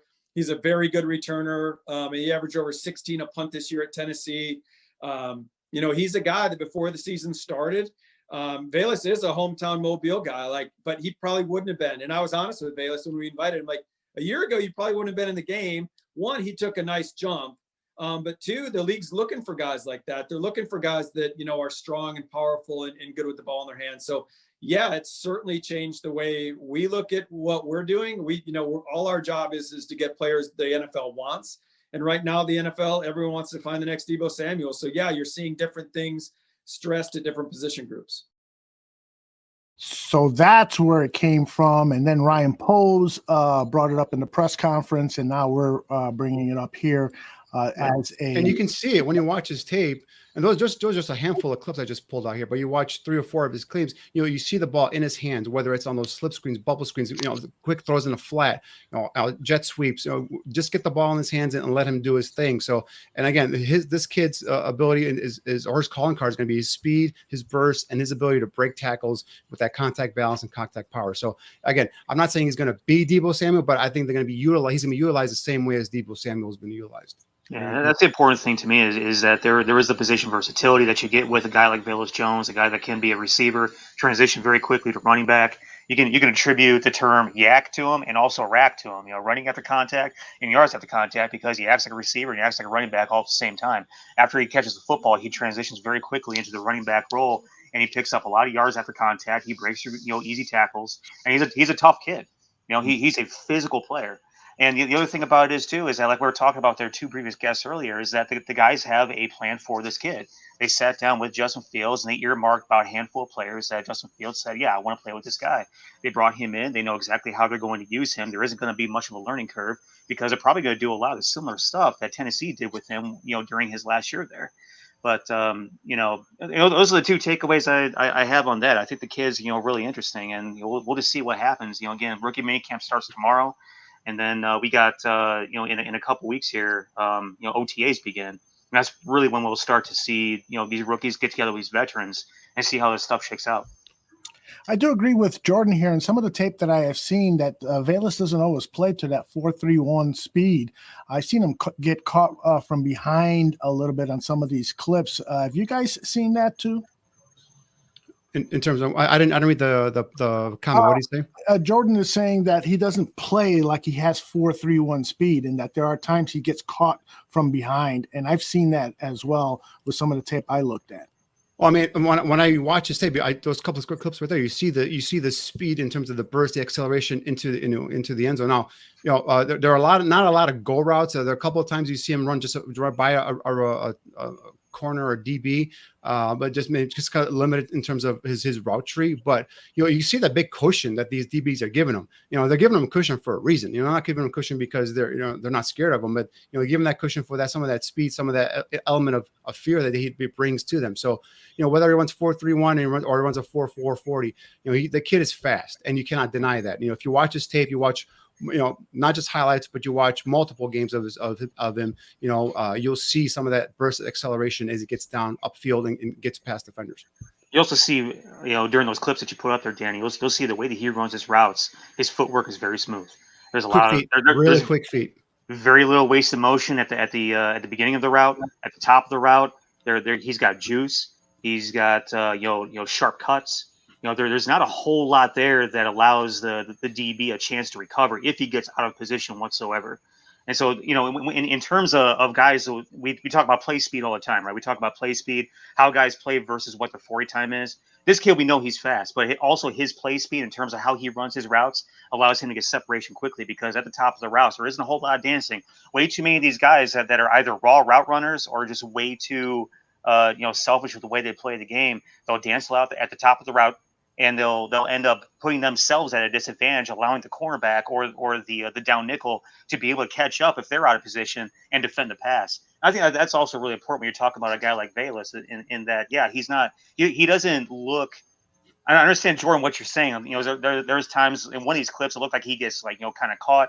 The DB took a really good angle on that play, number one, but the thing about it is that this kid, a lot of times the way that he excels is that he does get the separation very easily. He also has the jets to be able to run by guys, and so I don't think there's anything to be concerned about in terms of him being caught from behind. But the way that he runs routes, so sharp, so smooth, right there, just like boom, boom, just very, very quick cuts. You juice off the cut, creates the couple of yards separation, be able to make that play, catch that ball off that corner that's playing really tight coverage at the top of the route.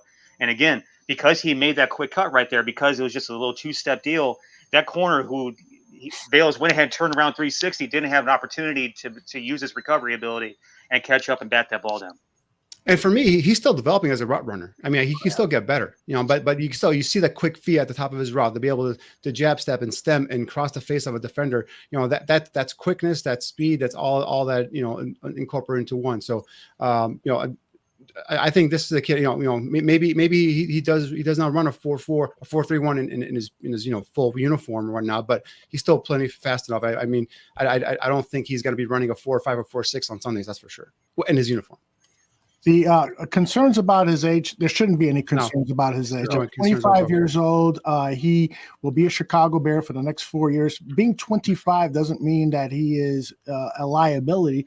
It actually could be of use. He's more mature. He's seen more in his lifetime.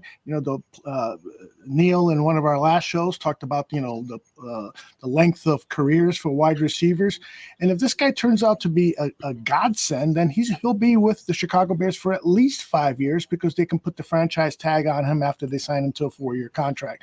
So the issue with 25 years old, that was an issue years ago with people who would bring that up. It's no longer an issue in the NFL. You find talent, you sign them. Now, of course, if you're talking about a 28-year-old, that's different. There was a quarterback. Who was the quarterback that came into the NFL several years ago, maybe 10 years ago, who was like 28 years old? Do you guys recall? Quarterback. Chris Winkie, it was Winkie. That's right. That's because he played baseball. He went to play baseball, and then he came back he had some eligibility left. Came back to college, but I think correct me if I'm wrong, Neil. Velus sat out a year because of transferring from USC to Tennessee, and also I think sat out another year because of COVID, right? So he actually sat out 2 years of football, I believe. Right. Yeah, so he's made 25, but he hasn't really gotten the beating of the punishment of all those years of college football. So they brought up to him put in a post-draft interview, and he goes, I might be 25, but I have a body of a 21-year-old because of the fact he's taken relatively 2 years off of football. So that doesn't bother me. Again, typically third-round picks, they're going to get a 4-year contract. If he's good or great, then they're going to sign him to another 4-year contract most likely. So you're talking about 8 years. So you're talking about when he's done playing, he's 33 years old. Yeah, if you go back into the background of a lot of these guys, I think a couple things that Poles and this staff valued and prioritized was age, leadership, experience, grown-ups. Guys that aren't going to dick around and embarrass the team on the field. Guys are going to do the right things.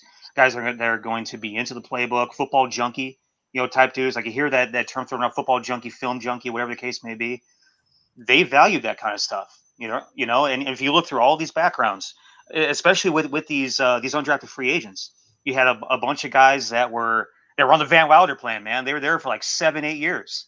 at their schools because they got redshirted. There was a medical. They took their COVID year. You know, you have some guys, you know, come in here as undrafted free agents, grown ass men. And, you know, there's a lot to be said for guys that are grown up that can handle the maturity of being in the NFL, making a little bit of money, not blowing it, you know, making, you know, mature, educated decisions. Right. So, and you know, the other thing about it is too, is like, you guys got to understand the other thing about, you know, drafting guys with some age. These LDS kids, they always come into the league at 25, 26 years old.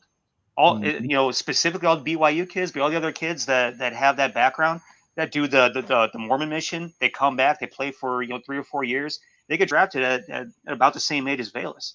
Hasn't hampered a bunch of those guys in the league. Jim McMahon, I don't think he ever did a Mormon mission, but you know, I doubt it. The key thing is that Jordan. Just a funny caveat. You imagine Jim McMahon, you know, doing a Mormon mission? No. Yeah. The key thing Steve is Young did. Jordan Fields is 23 years old, just turned 23 in early March. And that's the key thing. You know, if this guy turns out to be a good quarterback that we all think and hope and wish that he will be, you know, he is going to have a long, long career with the Chicago Bears. All right, let's turn over to Braxton Jones. Danny, it's all you. Yeah. So when Neil and I were both talking, the Bears didn't get an offensive tackle with the first 3 picks, right? With pick 39, 48, and 71, that they're probably going to have to go into day 2 and look for a developmental type of prospect, right? And you know, Braxton Jones was one of the guys that really caught my eye down at the Senior Bowl. And he was one that fell into that developmental prospect type of range. You know, the kid is, you know, 6'5", 310, 35 and 3/8 arm length, a 2-year starter left tackle, you know, missed 2020 due to COVID, but, you know, 2021 was a first team All Big Sky selection. And, you know, you put this, you know, the kid's rough around the edges. I'm not saying he's a polished product, but I think this kid has a shot at becoming a future starting left tackle on this team. I'm not saying next year, but I'm definitely in the future. So here, the first clip here. I want to show you here that this is going to be an inside zone run, and you see here Jones as he's going to show off some of that athletic ability by reaching that interior defensive lineman, reach blocking him, flipping his hips into the gap, and then sealing off any sort of backside pursuit by the defender.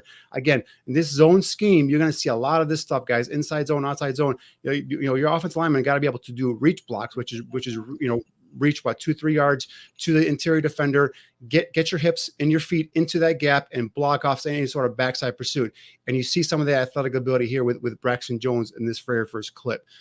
This next clip here that we're going to eventually run here. This is a nice pass set here by Jones. First of all, see how quick he is out of his stance. Pops out and look at his feet, guys. Very, very quick feet as he, you know, he's already kick sliding to his set spot. Extend his arms and he locks up the pass rusher, and now he's just dancing with the defender. You know, keeping his shoulder square to the defender. Notice towards the end of the rusher, the rusher's trying to counter his blocking by spinning inside, but Jones won't have any of that, and he just neutralizes him with a nice move there too. So again, nice pass block, quick feet, athletic feet, gets it, cuts off the edge, and then now the rusher's trying to do a counter move, and he just blocks him off and just seals off. So that's a terrific pass set here for Jones. This next clip here. With this clip, I want to show you his hand and upper body strength. Watch as he torques and he throws his edge defender right out the club, I call it. The defender is, you know, rendered useless pretty much, you know, early on in this down here, you know, as he tries, you know, and I like the way Jones then maintains his block and does not allow the defender to go and wriggle free and possibly get involved in a play. So again, hand strength and his ability to upper body strength to go ahead and torque the defender and just throw him out, and not even, you know, have him rendered anywhere near the play to, you know, to kind of sneak in there and make a tackle or trip a runner or anything like that. So, you know, that's what you want to see, is you want to see some of that ability there as well. This next clip here is going to be run blocking, right? Here he waddles up to the edge defender, attacks and turns him outside. You know, says, you know, come with me, little man, as he goes and just creates that crease for that runner to run behind him here. I love that he absolutely just wipes out the defender, that they have no chance of getting back into the play. Just kind of like the previous play, right? The defender has no shot of getting in, get his hand in there, you know, making a tackle or tripping up a running back or anything like that. So that's what you want to see. You want to see him just kind of maintain that block and finish it, you know, playing through the whistle here is what you like to see with these offensive linemen. This here, so you know, I asked for some nastiness, right? And here he shows me some of that on this play here. Watch as the defender tries to beat him to the inside shoulder. He just catches him, continues to run his feet, and then just, you know, lets his body weight just kind of fall on top of him and bury him into the ground. So, you want to see that. Neil and I love seeing offensive linemen just bury these defenders and just fall on top of them. So again, maybe he was a little pissed off because the guy is trying to get to his inside shoulder, just grabs him, just runs him then into the ground and just buries him. That's what I want to see. I want to see some nastiness, and I don't see enough of that, but that's hopefully it's in there as we see with that clip there. Here, I just want to show you that he shows us the ability to be able to anchor. Watch as the defender gets into his torso, causes him to elevate his pads, which is an issue he's going to have to work on, and lose some of his leverage. But he recovers nicely by resetting his feet, arching his back, and doing what we call building the bridge to absorb the defender's push and then maintain his block. A lot of times, one of his things he's going to have to work on is not allowing the defender to go ahead and get into his chest and elevate his pad level, because that's what happens. You lose your leverage. But here he recovers nicely. Again, those long arms, this is why I like long arms, guys. He gets back into the torso of the defender. The chest plate controls him. Again, resets his feet, arches that back, and then he thwarts that bull rush. This last clip here, just want to show you his ability to go ahead and reach that second level defender on this inside zone run, and he latches on and he runs the defender back 7 yards. So this is what we're talking about. Again, I always talk about these offensive linemen in this zone, this system. They have to be athletic. They have to be able to reach their second level block, and they'll be able to maintain and hold that defender, so allow that run play to go ahead and develop behind them. So again, he has that ability as well. Shows you some of that too. So a lot of things here that I like about Braxton Jones. The quick feet, the athletic ability, the length, the ability to be a dancing bear in terms of pass rush, keeping your shoulders square to the defender. A lot of positives that I like seeing in my left tackles. Now, I'm not saying he's going to be ready to come in day one and start next week. If he does, great. That'll be a pleasant surprise. He's still a little rough around the edges, but it's things that you could coach up. He's not missing athletic ability. He's not missing the length. He's not missing the prerequisites that you need to play left tackle in this league. Also to play left tackle in this scheme. So those are the things that excite me about Braxton Jones, and that's one of the things. Like, once you get this coaching staff gets their hands on him, I like to see what he develops into. Yeah, and we're talking about in the positions that we were in this draft and what was left on the board when we were in those positions, how we weren't going to get a ready-made plug-and-play left tackle. Guy's going to be ready to go right away. Put him in there, protect Justin Fields off the pass rushing edge. But with Braxton Jones, like you pointed out, and some of the things that we talked about on the show for a few weeks now, coachable deficiencies, right? There are things about his lower body technique, things about his hand technique, things about his pad level that are easily fixable, right? They're in terms of the way that he gets off the ball, how he allows guys up inside his chest plate to kind of control his body, lift his pad level up a little bit.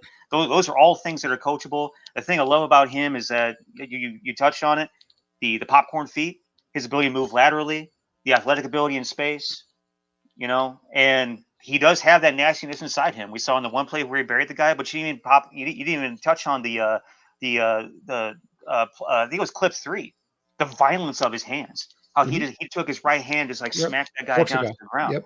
Like those are the things that if you're talking about your offensive line evaluations at the highest level, those are things that you point out. You make notes of on tape. Like, he shows hand violence. He shows heavy physical hands. He shows, obviously we always know the ability to be able to finish guys, to be nasty, to put guys on the turf, and all those different types of things. Those are the kind of minute things that you kind of see pop up here and there that shows he's got it in him. And again, Greg Gabriel on his show a couple weeks ago talked about grading the flashes. That's what's important about making notes on those film evaluations of the kind of minor things that you see that you just got to bring a little bit more out of. Right, and that's the thing, Neil, is like you're looking for a trace, right? Especially for day 3 guys, you're looking for guys that can bring in, like you've used a term before, a lump of clay, right? Just kind of mold them and make them into the player you want to make them into. So I think Jones fits right into that criteria. Like I said, the prerequisites I'm looking for in my left tackle, especially in this system, is quick feet, quick out of his stance. Can he block? Can he get to his set spot and cut off the angle for the edge rusher? Does he have the length, the arm length? He's got tremendous arm length. Does he have the athletic ability to be able to go ahead and arch his back and build that bridge and stop an anchor, be able to anchor? Can he get out to the next level? Can he do that? He does all that stuff. Again, there are some run plays where he kind of oversets or he kind of overruns the defender. The guy gets inside of him. Those are things that are all going to be coached in this kid. And again, he's a guy that I don't know if he's going to be able to start in week 1, but I'm telling you, he's a guy that can come in and compete for possibly a position. And that's why I would love to get a veteran in there, have him kind of sit back a year and with no pressure and just kind of learn from him. I know Chris mentioned that he probably might go in and compete at right guard. I leave him on the left side, guys. I wouldn't mess with him. He's been a left tackle for all of his career in college, and I think he's got the athletic traits, the ability to go out and play left tackle in this league. So I would not mess with him. I think some of the other guys that they drafted, like the kid Zach Thomas from San Diego State, I think he could be thrown into the mix because he's played left tackle, right guard, right tackle. Zach Thomas has that position versatility where I would put him in that group with Borum, with Tevin Jenkins, and let those three guys battle off for those two positions on the right side. Yeah, Jordan reminded me of something with his comment. Reminded me of something that I wanted to touch on real quick too. Is that in terms of how he uses his hands and his arms, like there's times I feel like he doesn't realize how long of arms he actually has. He's got 36-inch arms, and sometimes he just lets these guys get up inside him. Yeah. Like, dude, your arms stretch from here to Rockford. Right. Use those bad boys, man. Exactly. And when he locks you up, you're done. You're done. And because he's got the feet, he's got the lateral agility to be able to dance with the defender. He locks you out, you're done. If the defender cannot control his chest plate and lift his pads up, make him lose leverage, he locks him up. The guy's pretty much done. Mm-hmm. Forget about who's going to be the starter at left tackle. I want you guys to evaluate the possibility that the right-hand side of the line could be Tevin Jenkins at right tackle and Larry Borum at right guard. What do you guys think about that? I'm okay with that. Yeah. We were talking last year about how Tevin Jenkins, we didn't see him as a fit at left tackle. We thought he could potentially be a fit at right tackle. We ultimately felt that his best position projection was right guard, specifically for the reasons that we brought up in terms of we don't think that he's as quick on the edge as we'd like. We don't think that there were things about his football character that were question marks. But I think that's, in terms of football character, kind of clarified a lot of those things in his first year. But for a guy that's played right tackle for his entire career, we just talked about Braxton Jones not moving him to the right side because he played left tackle all of his career. Tevin Jenkins is a guy that played right tackle all of his career. It's a very comfortable position for him, and it's like riding a bike again for him. Larry Borum moving inside to right guard is a guy that we talked about last year, a guy that played tackle that potentially his best position projection could be moving inside the guard as well. And so if that's what your right side of your line looks like, if we go into it with Borum and Tevin Jenkins on those sides of the center, I'm great with that. I think that is a phenomenal way to start the year, especially if Braxton Jones ends up being a guy that you get to speed quickly and he meshes himself into the scheme and ends up being the guy at left tackle. If he can correct all of these coachable deficiencies right off the bat and get him molded to where you need him to be, I feel like you're pretty set. I don't know, and especially with Zach Thomas coming in, like you touched on, Danny. Zach Thomas is a guy with all the position versatility, all the athleticism, all the explosivity. He has all the mean streak, the toughness, all these other things that we talk about and we like. He's definitely a guy that could be in the mix. And we haven't talked about Terry Carter yet. Right. And I think he's a guy that's got left tackle. He's played left tackle, but I think he's going to be a guard.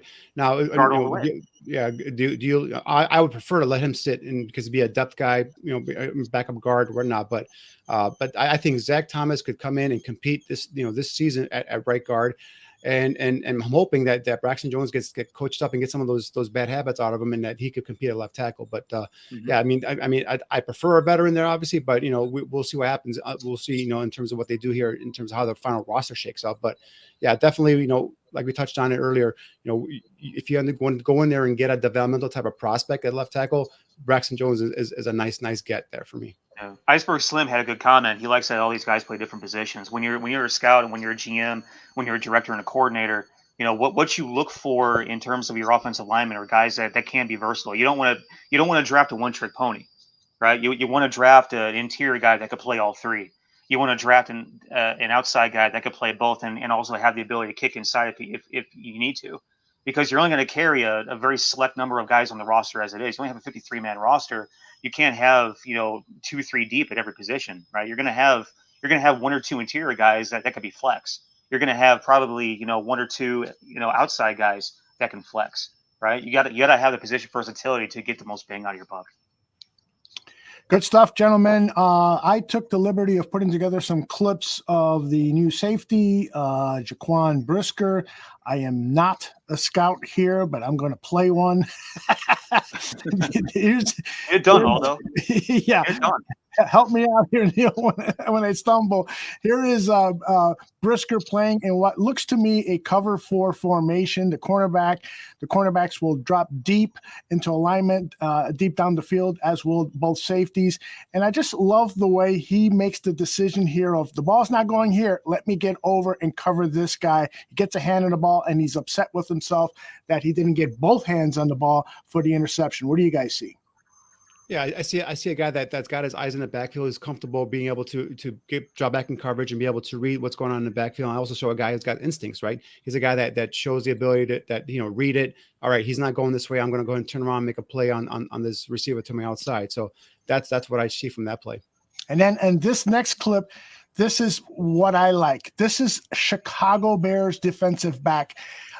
Watch him here go into the center field position, and he is going to zero in on the wide receiver, and he is going to knock the knot out of him.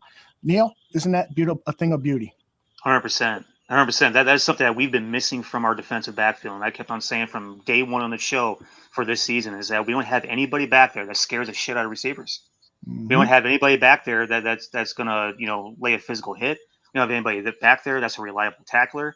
This kid, when Courtney was on, I think is when we were talking about the possibility of drafting Jaquan Brisker. Maybe it's a light a fire under Eddie Jackson's ass like type of deal. This kid could play both strong and free. He could play all over the deep secondary. Mm-hmm. And the things about him that you like is that he could be a ball hawk. You like that he has range from the hash to the sideline. You like that he's willing to go ahead and throw a shoulder into somebody. And you also like that he can go ahead and wrap a guy up and be a reliable tackler, which we haven't even seen yet, you know? So, we haven't had a guy like, in Chicago like this since, Adrian Amos was a unique, situation. We had him for a very short period of time. Wish we had him longer, but I keep, going back to, when this defense was extremely good and we have Mike Brown back there, a guy that could play both positions, a guy that can, lay his shoulder into you, knock you out, separate the ball from the man, if we can get that kind of physicality back in our defensive secondary, that's phenomenal. This kid has the athleticism, the speed, the explosion, and also, the field awareness to be able to, play all over the secondary. And the tackling technique is just perfect. Jordan says in the chat that there's a similar play where he uses his shoulder to flatten an offensive tackle. I'll look for that, Jordan. I want to see that play. This is him playing the run, and he's got great instincts. Looks to me, Danny, like almost a run blitz. Run blitz, yeah. Looks like a run blitz. Looks like they on the formation he already keyed on something, and he kind of knew where the play was going to go. So. Again, he's a guy that is not afraid to throw his weight around, and that's the one thing that I know a lot of guys were looking for here at safety. So, he's a kid that is talented. He's got some talent. He's also a guy that I believe can come down and give you something in terms of coverage, in terms of covering big tight ends in the slot and all that stuff. So, I know that's not what he's known for, but I think he can do that as well. So, again, we're talking about something where you can coach him up and get him better in a certain area or not. So, I think that's where he can improve. And one of my favorite highlights of his play, same game against Wisconsin, a game-changing play, good hands on this play, reads the ball perfectly, a pass to the tight end, and he just makes an outstanding interception, and the run after the catch is super. And that's what you're going to be doing a lot in this defense. You're going to be your defensive backs are going to have their eyes into the backfield, kind of just trying to read and kind of react on what the quarterback's doing there. So I think that, this is why something like that kind of stood out for the Bears, and because that's what they're going to be asking him to do a lot is just going to step back there and read and react to the quarterback and what's happening in the offense. So I think that the kid shows the ability to, like I said, come downhill, be an force in terms of run defense. I think he's shown some instincts in terms of pass coverage as well. So range wise, like Neil touched on in terms of his ability to get from the hash mark to the sideline. So even if you're playing that cover 2 shell, or if you line him up in a single high, I think he's that guy that can do it. Of course, I think Eddie Jackson's going to be relied on doing that part of it initially. But I think, this is a kid, if he's forced into that action to be able to play a single high and be able to be that lone defender back there, I think he can do it. Outstanding. Danny, have you changed your mind a little bit about the importance of the safety position, or are you still holding strong that it's not as important as some of the not when you have a whole defensive tackle that's the size of, when next season, when they're gushing the defensive line, they're running on them. I'll remind you guys that their defensive line, again, assuming that they don't make any other pickups and free agency and all that stuff. So for me, the front seven is always going to be tops over over a safety for me. But again, it's not the player that I have a problem with in terms of Brisker. It's just the position and in terms of where the Bears had needs at, especially up front. Yeah, let's not forget that a rock solid back seven also helps the front four get to the quarterback too. Indeed. Got it. You guys want to debate? Maybe the corners, but it's not the safety. Come on. No. They're guarding. I keep going back to the Rams last year, man. They pulled Aaron Whittle off a retirement couch, and he's starting the Super Bowl. But if it wasn't for Aaron Donald and the guys up front, the Rams would not win that Super Bowl. Yeah, but we don't have Aaron Donald, and no teams do. Just the Rams. let's find a guy that's half of Aaron Donald, and then we can go get ourselves our safety. Well, unfortunately, he was drafted with the first pick of the second round. Jordan did send me that clip. Let's take a look at it here. Oh yeah, that is pretty. You see this, guys? No, we can't see it. It went to a blank screen. Oh gosh. Well, just play right there. We'll be able to see it. Just play right there. Okay. Probably can't see it when I go full screen, but here it is. There he flattens pulling guard. I think that's a pulling guard. Yeah, man, dude's physical as hell. Oh my goodness. Thank you, Jordan. Great job. Again, we won't know. We won't know for a couple of years the quality of all of these players, but I just have a gut feel. And part of it, again, is because the process that Ryan Poles put in place to have all of his scouts working together. This is totally unlike what Ryan Pace did to John Fox when he drafted Mitchell Trubisky, when Fox wanted Deshaun Watson, but Pace didn't have the guts, the decency, the balls to tell his head coach that he wanted Trubisky instead. He was afraid of having a debate with his head coach about who he should draft. This is a totally different environment now. It is Ryan Poles engaging with everyone on his staff and even paying respect to every single scout out there and appreciating the work of the previous scouts, guys like Mark Sadowski, and letting them go out in style.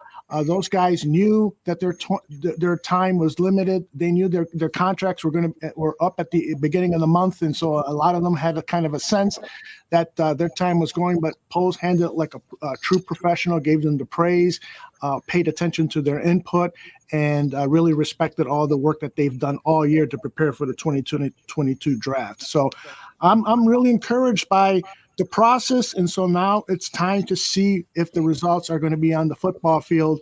It all starts this weekend with rookie minicamp. Guys, your thoughts? Yeah, exactly. And I, like I said, on the second night of the draft, I said, he stuck to his board, and that's something you got to appreciate, and that's something I believe in as well. You cannot reach, because when you reach is when you make mistakes. So stuck to his board. Obviously, those two are higher. I think both those guys are going to be starters next year. So right off the bat, you got two starters, and like we talked about here tonight, in terms of some of these offensive linemen, I think these guys are going to come in. I think at least compete and like he said, like Poles said, turn up the heat in that offensive line room and light a fire on some of these guys. So like I said, Zach Thomas to me is a guy I throw right in there in terms of the right guard competition, the kid from San Diego State. And I will let him compete for that position. I will let Braxton Jones compete for left tackle, and just let these guys go ahead and get coached up and see how good they're good. So I mean, if you come out of this first draft with 4, possibly 5 starters, like I said earlier when I was talking to Courtney, that's going to be one hell of a draft class. So so far so good in terms of Ryan Poles. I like the candidness, I like the openness with the media, with the fans, telling us what he sees and how he saw these players and what he envisioned for these players. It's not top secret like it was with some of the previous regimes. So that's something I hope that continues. I hope it's not something that changes over time. But yeah, I mean, this is definitely stuff that that's the one wheel thing that had me go back and look at the Velus Jones tape. It was Ryan Poles after the draft saying, "Hey, this is how I envision him. This is what I see in him. This is what I love in him." And then you go back and put his tape on, and you see that. You see the yak opportunity after the catch. Like I said earlier, rarely does a first offender bring this kid down. So even if you give him a 2-yard bubble screen, the guy go upfield, get 6-7 yards for you. Next thing you know, it's 2nd and 1. So that's a huge play there for you. But it might not be a 80-yard touchdown, but it's a huge play. Get you in a 2nd and 1. Now your whole playbook's open now in terms of what you can call a 2nd down. So, those little plays, those little things that he brings to the offense is something that is going to help this offense tremendously, in my opinion. So, like I said, it's solid overall draft for Ryan Poles, in my opinion. And Niel, before you offer a final thought here, that first round, there were 15 offensive linemen and wide receivers picked. So for the 32 picks in the first round, half of them were to the 2 positions that people said would have helped Justin Fields the best. So when Danny says that Ryan Poles paid respect to his board, it's clear. I mean, I bet you that of these 15 guys, the Econwell, Neal, London, Cross, Wilson, Olave, Williams, Green, Dotson, Zion Johnson, Traylon Burks, Trevor Penning, Tyler Smith, Trevor Linden, Cole Strange, maybe not. And in the second round, Deshaun Watson, Robinson out of Kentucky, and Michi. I bet you out of those 15 and then the 3 in the second round, 18 players, I bet you 12 or 13 of them were ranked ahead of maybe not Kyler Gordon, but maybe the safety. And so that's why they had to go safety, because the board said so. Niel, your floor. Yeah, absolutely. And that goes back to, the point that I made a couple weeks ago in terms of, it's hard to project, where we're going to be and who's going to be there until we actually get there. Because if there was a run on one particular position, that means that there's going to be an abundance of another particular position available. Maybe not necessarily. As we saw, there was a massive run on offensive line, a massive run on wide receivers, and the guy that they wanted wasn't available, right? So, you got to hand it to Poles for having the spine to stick to his gut with what he believed was the best for the team. As I talked earlier, he was beholden to the Bears, not beholden to the fan base, and what the perception was that the team, what needed to happen for the team, right? Whichever way that is shaped up, he was going to go with it. If there was a run on DBs in the first round, there was more wide receivers available. I can almost guarantee that it was going to be a wide receiver taken at 39, because that particular position was also high need, and there would have been an ideal guy available. But the thing about it is, like I said, he dropped his sack. He had a spine. He stuck true to the plan, and I love the fact, like Danny said, that the guy was transparent with us. The guy, he's been transparent with us since day one. Let's not get that twisted. The guy, as opposed to the previous guy who was, hiding in bunkers and not wanting to address the media for all of the nonsense that was going on inside the franchise. This guy has been transparent in front, telling us what's going on, explaining, the plan, the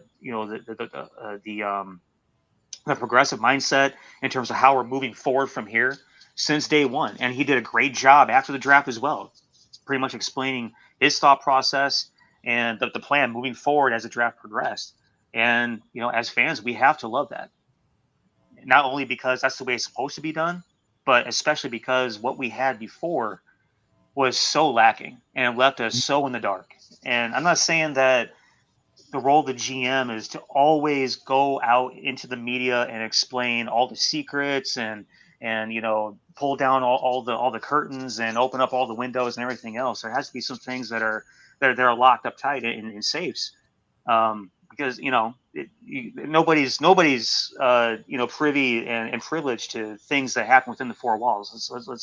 Let's establish that. But in terms of acknowledging where we go from here, he's been phenomenal at that. And I appreciate that. I know you guys appreciate that. I know all of our listeners and watchers appreciate that. And that's the biggest thing to me so far. That is the biggest positive I can draw out of this overturn so far, is that we have a GM that we feel like, and I feel like I'm speaking for both of you on this podcast right now, I feel like we have a plan. Whereas the previous 2 years, I felt like we're just throwing shit up against the wall and just, hoping it stuck. Great stuff, guys. This is our season finale, and boy, one of the thrills of this whole Barroom Network deal that we run here is working with you two guys. You really put it out there, all of the study, all of the research, all of the collaboration. I hate to use that word nowadays. It's a bad word. But it's been great all season long. Danny, as our lead draft analyst, why don't you share with us your final thoughts for this closing episode of Draft on Tap. Yeah, you're gonna make me cry here. You're gonna make me emotional here. All the time. Stop that. But no, I mean, it's been a hell of a ride, guys. I mean, we came into this process knowing that we get limited draft picks, but we kept kind of stressing, hey, it's still very important in terms of you got to find players. There's a tons of holes on this roster. We were worried about the lack of draft capital, and lo and behold, Ryan Poles does his thing, and he gets 11 picks out of here. So it's been a long, tedious process. It's been fun. I love interacting with our listeners, our people in the chat room. And they people on Twitter in terms of some of the players and prospects they want us to break down. So that makes this show really fun, and that really makes this this show tick here. So I love the show. I love doing it, and I love the grind of studying scouting film and breaking down players. So I'm already on to 2023, guys. I'm already making my list for 2023. I got 8 players I got to break down for some friends of mine, and I'm gonna have to do some reports. So the show might be done, but I'm not done breaking down tape just yet. And we're gonna lean on you to share some of those reports. Niel, it's all yours. Yeah, I kind of feel the same way. I've already started to look at my list for next season. I'm not sure exactly what the format's going to be. If we're going to go back to where it was last year, where we started everything up in October and drug it through the holidays and into draft season, or if we're going to stick with draft season and rock and roll from January into April. But the one thing I know is that we're going to be back and we're going to be locked and loaded and ready to go. We should have a ton of draft picks this upcoming year, and we'll have a lot of holes to fill still. We keep saying how this roster is going to be rough around the edges this year. It's going to be a little bit bumpy ride, kind of like a wooden roller coaster at Great America. You're going to come out with a headache at the end, but just know that you're going to have a good time all the way through because we got something fresh and new coming our way. But yeah, moving forward, I mean, my schedule pretty much matches that of the NFL and also college football right now, since I also scout these high school kids.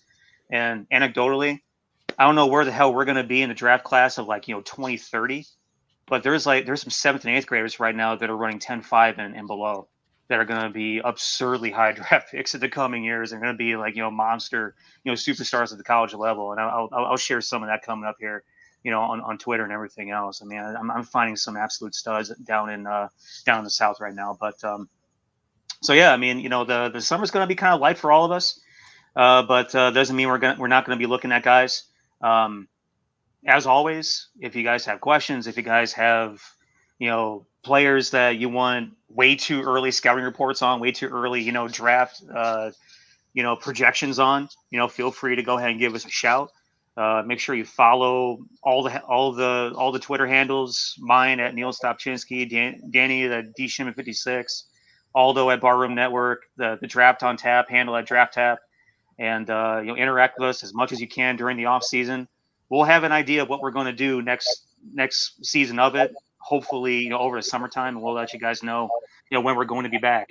But it's gonna be a long way from coming back home, man. I'm getting kind of choked up just thinking about it. I feel like Semisonic closing time should be playing in the background somewhere, and the lights coming on right now.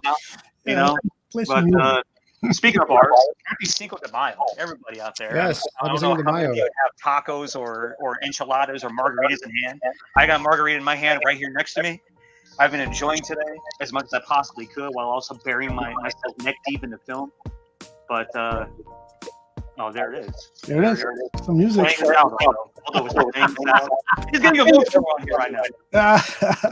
All right, I want to assure everyone that our Bears programming does not end with this final episode for the season of Draft on Tap. Niel and Danny said Draft on Tap will be back. We'll announce when, but in the meantime, Greg Gabriel will continue his show. He may not be doing a weekly show, but as soon as there's news, Greg will call me up and you'll yell at me, I want to go on. And so we'll always keep you posted. The best way to keep track of what we're doing is to subscribe to our YouTube channel. You'll get alerts when we're live with all of our programming. But back to the topic of Bears football, the Dan and Aldo Bear Their Soul show. We'll be talking football throughout the off season and of course into the season. Those of you who do not know Dan Aguirre, he has got a tremendous memory for past Bears seasons. And so he and I are going to talk about some of his favorite seasons and most disappointing seasons. For instance, I think one of our first shows is going to be the 2010 Bears season where we went to the NFC Championship game and lost to the Packers. We're going to look at that entire season and rely on Dan's prolific memory for some stories, and we'll get some video and audio on that too. We'll also have coverage of the Bears on the Mac and Reed show, which is our new show on Wednesday nights at 7. That show will be moving to Thursday. We'll have a Bears show on Thursday, a week from today, the Bears schedule release show. So I'm hoping Neil and Danny can pop in. John Buffon will be hosting, get reaction to the schedule release and see how it is. We're going to possibly go 17-0.